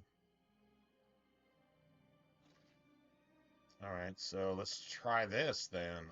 I'm not sure what the fuck is going on, so I just don't drink all the cheap wine. I think you need that for I know you need cheap wine for one of the Oblivion quests.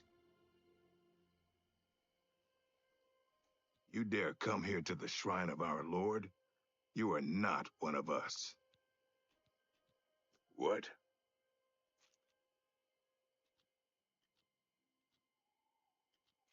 That's amazing. That's enough. You've got a point. My life is drab and wretched, but that's enough. Not now. Sorry, I don't get it. I won't fight. That's such adventures. How I envy you. You've got to. That's amazing. Not now. What a gracious. I can't argue with that. You think that's funny. I salute you. I won't. Don't talk such rot.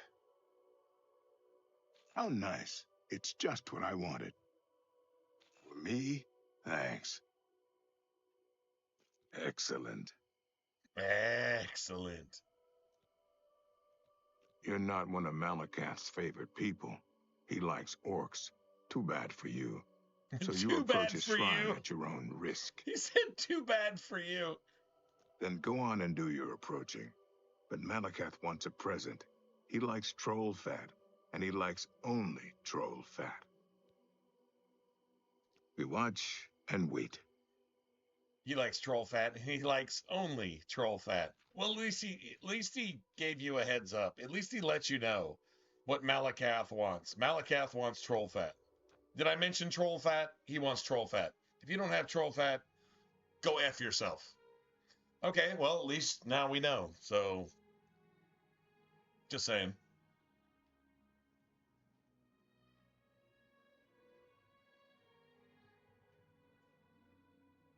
All right, let's see, who would have that? Troll fat? She'd have it.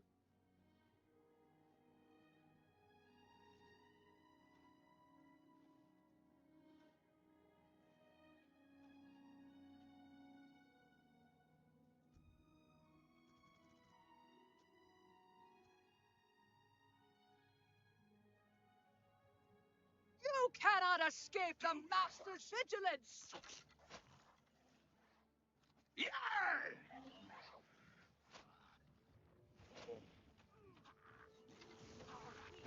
Like the gods you pray to!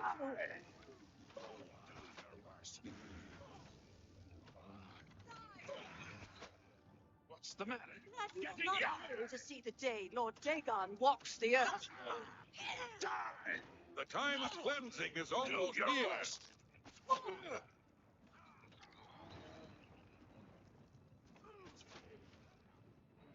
The time of cleansing is almost That here. you will not live to see the day your Lord worst. Dagon walks the earth. Die, unbeliever. Lord Dagon will welcome your soul in Oblivion. Only the chosen will survive the cleansing. Only one shall survive the cleansing. Oh.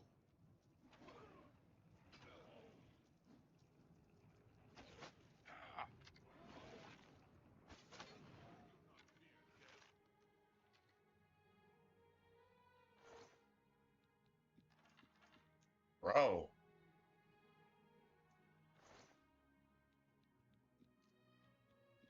They're killing everybody. Actually, you know what?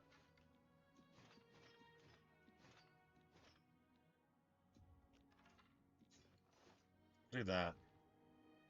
I'm doing that for a reason.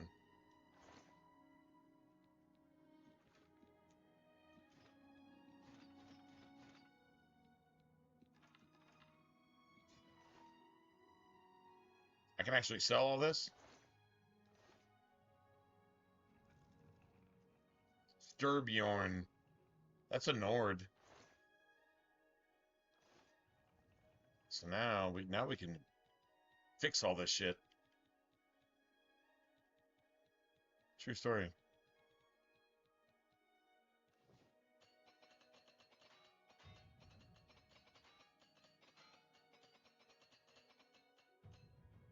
Nice. Got 2 skill points out of that. I could sell all that shit too. All right, so now, nice.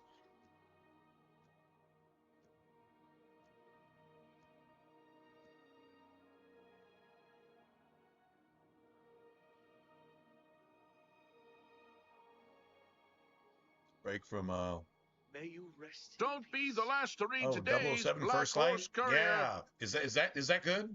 Is it? I heard it's a cross between like old school 007 stuff and Hitman. Basically, a lot of Hitman, like Hitman stuff, but like next gen Hitman.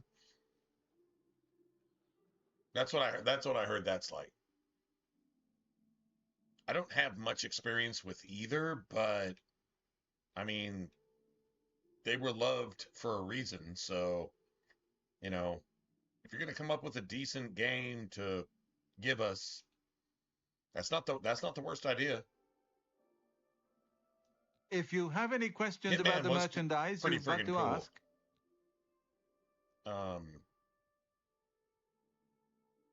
Although there's one remaster. If you're going to remaster that, I want to remaster. What was it? It was a ninja game. Oh man, I'm trying to remember the name of the game, man. It was all stealth based. You could assassinate targets, but you could the idea was it was like Hitman. You couldn't be discovered, and you had to use like all the tricks. Oh man, it was a ninja game. What was it? Man, I played it with a friend. It was a co-op game too. It was like the best version. There was a whole series of these games, but this was like the best version. Oh man, what was that game called? God damn it, I can't remember, man. I can't think of the name off the top of my head. Let's do business. Good.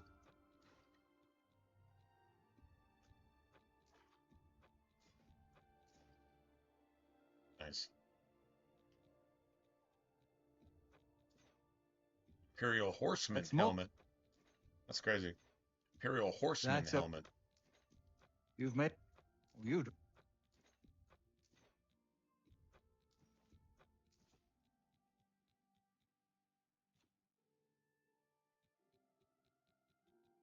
Okay, so we didn't need the cheap wine.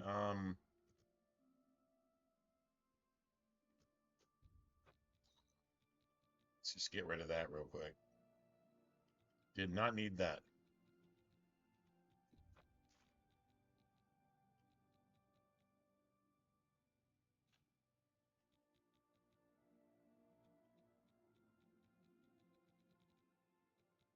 Yeah, I gotta go put those up too.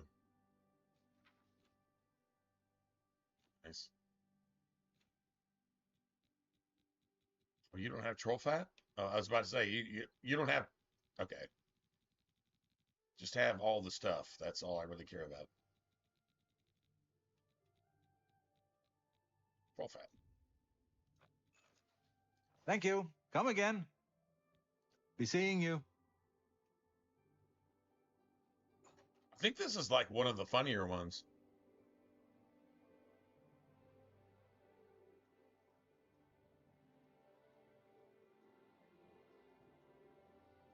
Yeah, Nathan Drake, Hitman. Yeah, there's definitely a lot of Hitman vibes, right? Yeah. And what was that,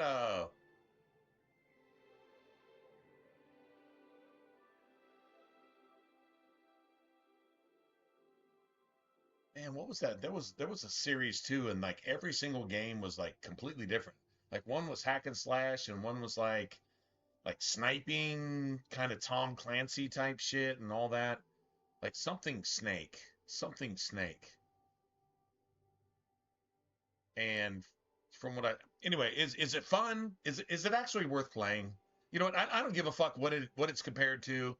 I would rather it just be its own thing, but there's going to be some kind of something that you would say, oh, well, it's like this, right? So, I mean, that's fine. Is it actually worth playing? Is it fun, or is it just something to do because you don't have anything else to do? I'm not gonna spend 10 cents. I'd rather go spend $20 on beer than spend $1 on a game that is just garbage. It's pastime garbage. You know, like Candy Crush. I don't personally need that, you know, so I guess that's more what I'm asking, to be honest. Let's see. I'm not using any more Black Soul gems. I got a bunch of those to go put up. But we do have a bunch of this shit.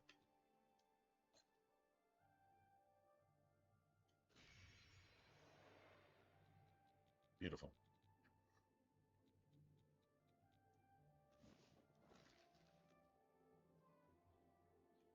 Oh, that's like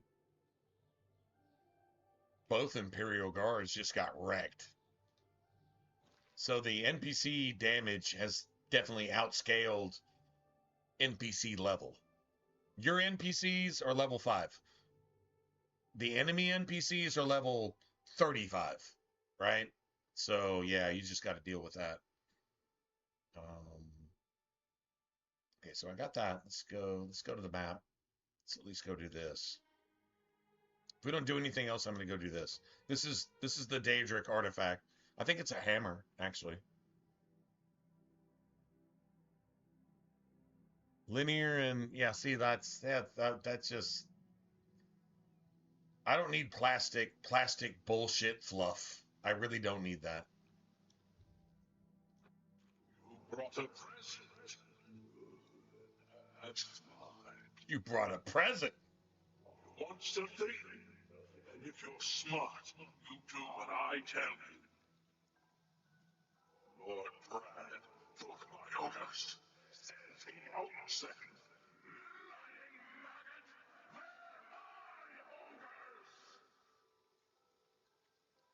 Lord Brad put my little brothers in chains, working in the mines. I don't like that. Get over to Lord Brad's estate. Let my hookers loose and get them out. Okay. Get going. Ogres are little brothers to orcs. Ogres are little brothers to orcs. I think you should be friends with every ogre in the game, no matter where you go, if you do this quest. Going forward.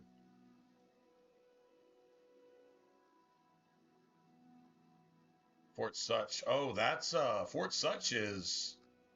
Oh, that's. Hold on a second. That's Dark Brotherhood bullshit.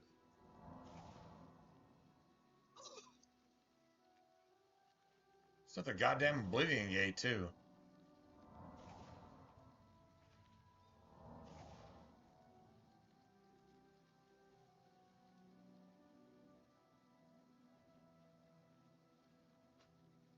Oh, dude, that's related to, wow, that's actually related to, like, a quest.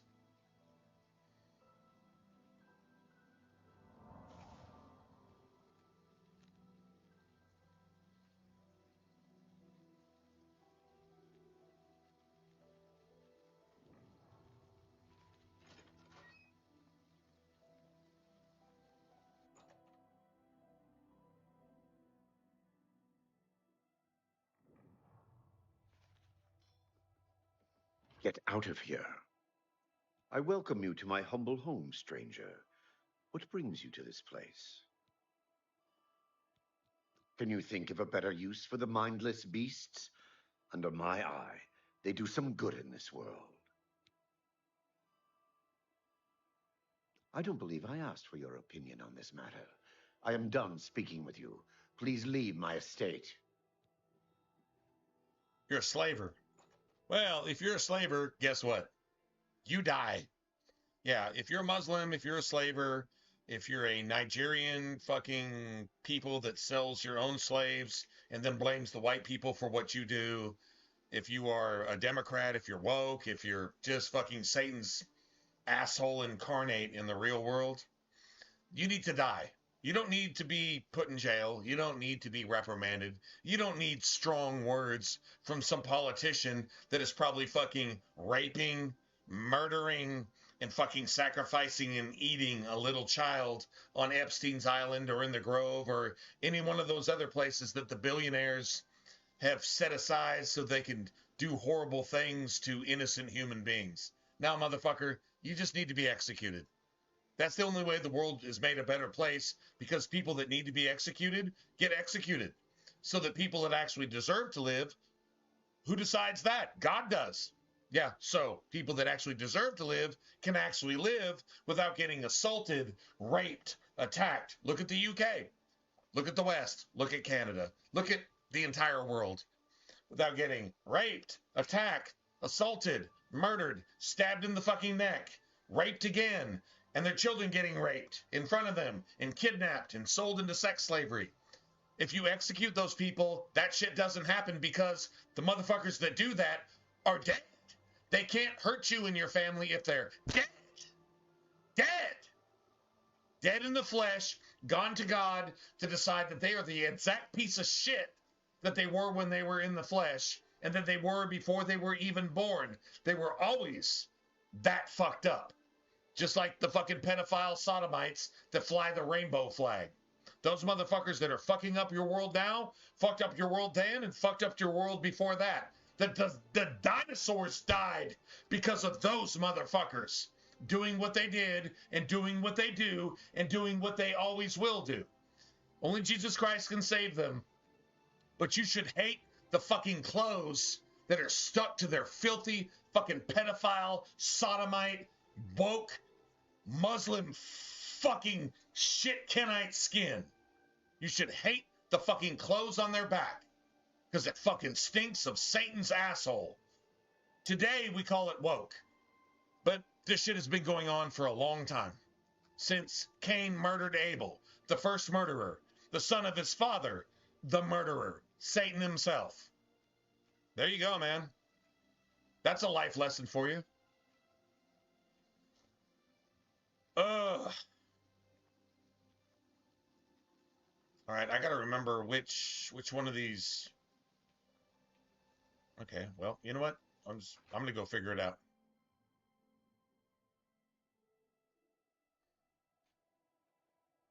You can go down below his estate. There's no,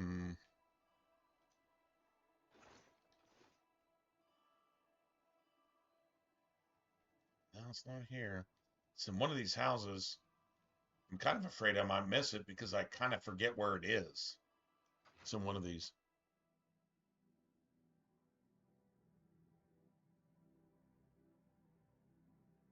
That was a mouthful, right? That was a mouthful. True story, though.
this is no good. This is not. Remember, I think there's a floor trap. I think it's a floor trap on this one. I think it is. I don't remember which building it's in, but you should get down into. Well, it might not even be in a building. Actually, to be honest, it might not actually be. It could be. I think it's in.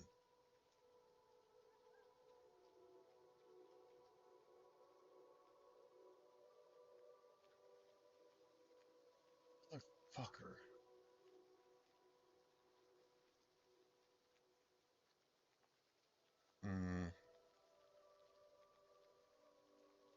Maybe there's a trap. No, dude, I seriously think it's in this building. This one right here.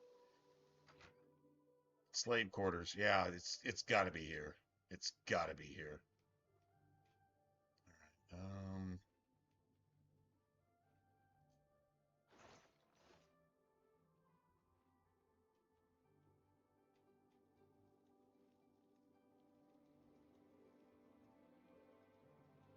Fuck.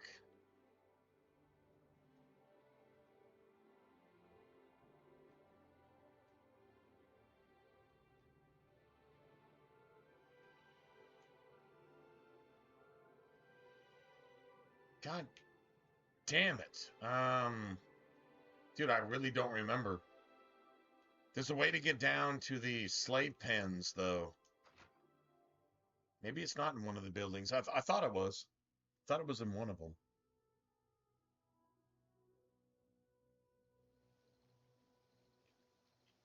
Maybe it's the well? That's not the well. What, is it? No, it's not the well.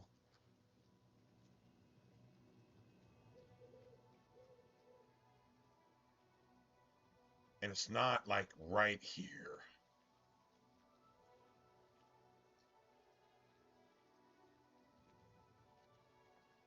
It's not there.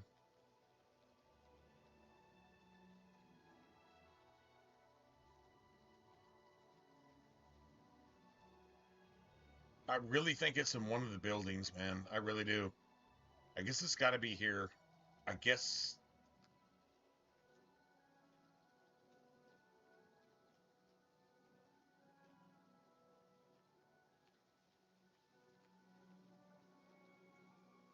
It's got to be in here, man. I don't know, man. This doesn't seem right. I don't remember. I really don't remember.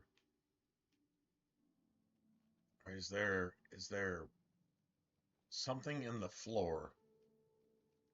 Floor trap. Got a bed.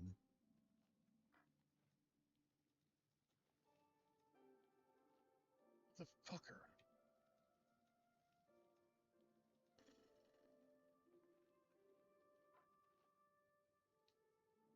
I guess I gotta go look it up, man. I guess I do. This is embarrassing because let's see, Lord Dread. Lord Dread's over. I'm literally gonna Google Lord Dread's trapdoor because I think that's exactly what it is. It might be under his mansion. Now, you know what? Before I go look it up, I'm gonna go into his mansion. You know what? Actually, I think it's in his mansion, like in a basement or something like that. It's been 10 years since I've done this. 10 years, maybe longer. 15 years. That's a long time. It's been a generation since I've actually done this. If it's not on the outside of his actual like estate here.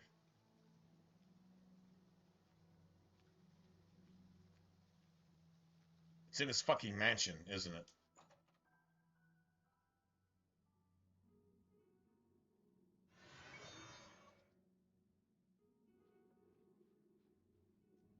Let's see. Let's look around a little bit.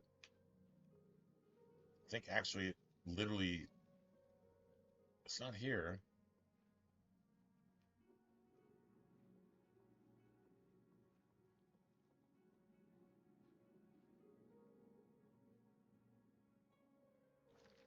I'm gonna go ahead and save here real quick.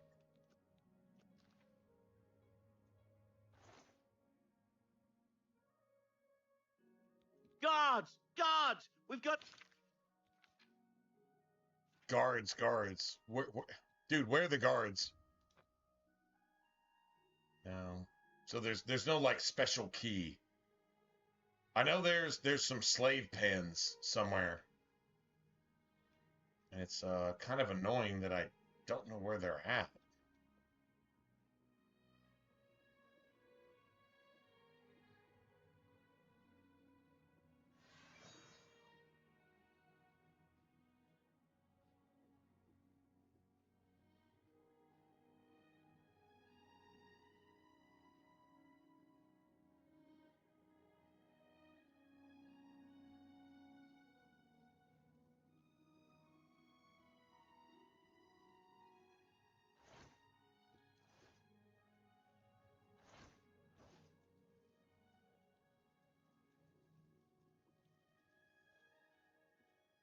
Yeah, there's no basement.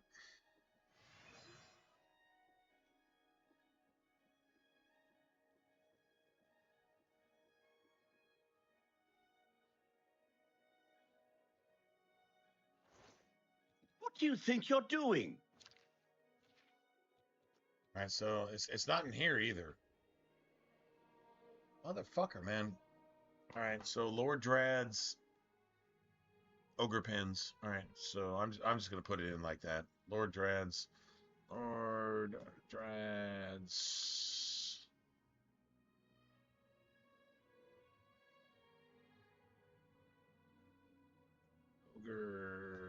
slave pins. All right.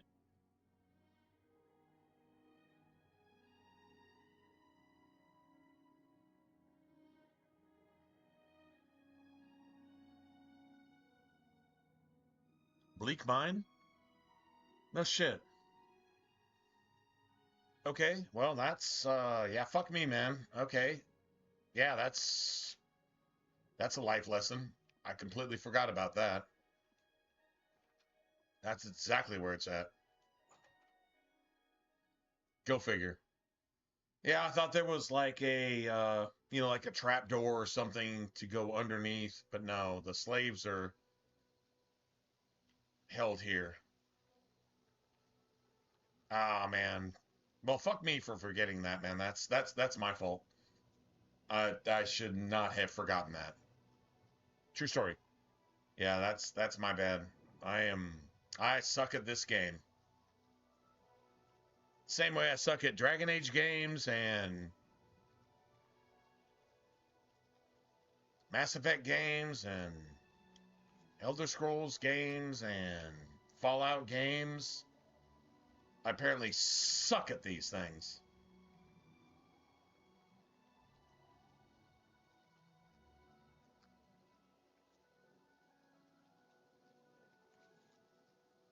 Sorry, guys. I guess I'm getting too old to play video games, man. I'm too old to play video games. I've just forgotten shit that, yeah, you can't forget. True story. My bad, man. I apologize.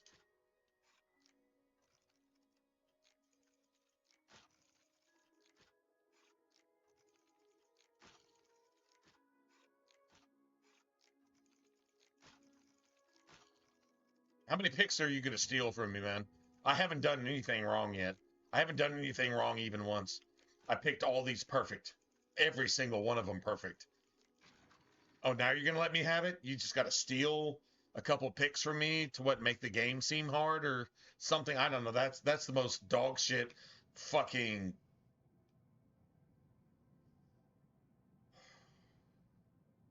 That's the worst shit ever. Just saying. Horrid beasts. I hate the things. Farewell.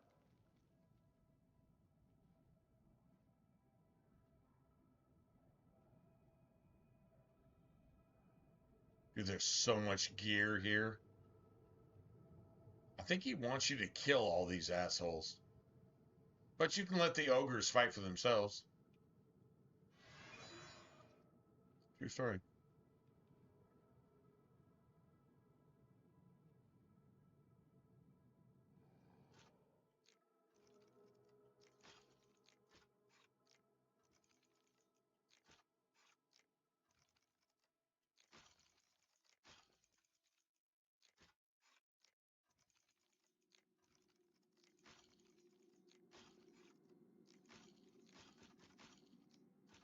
you're gonna cheat? All right. I'm done. I'm done with the cheating.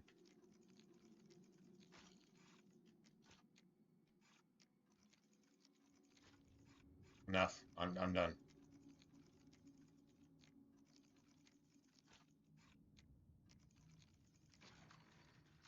I'm done.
Way up! Come out where I can see you.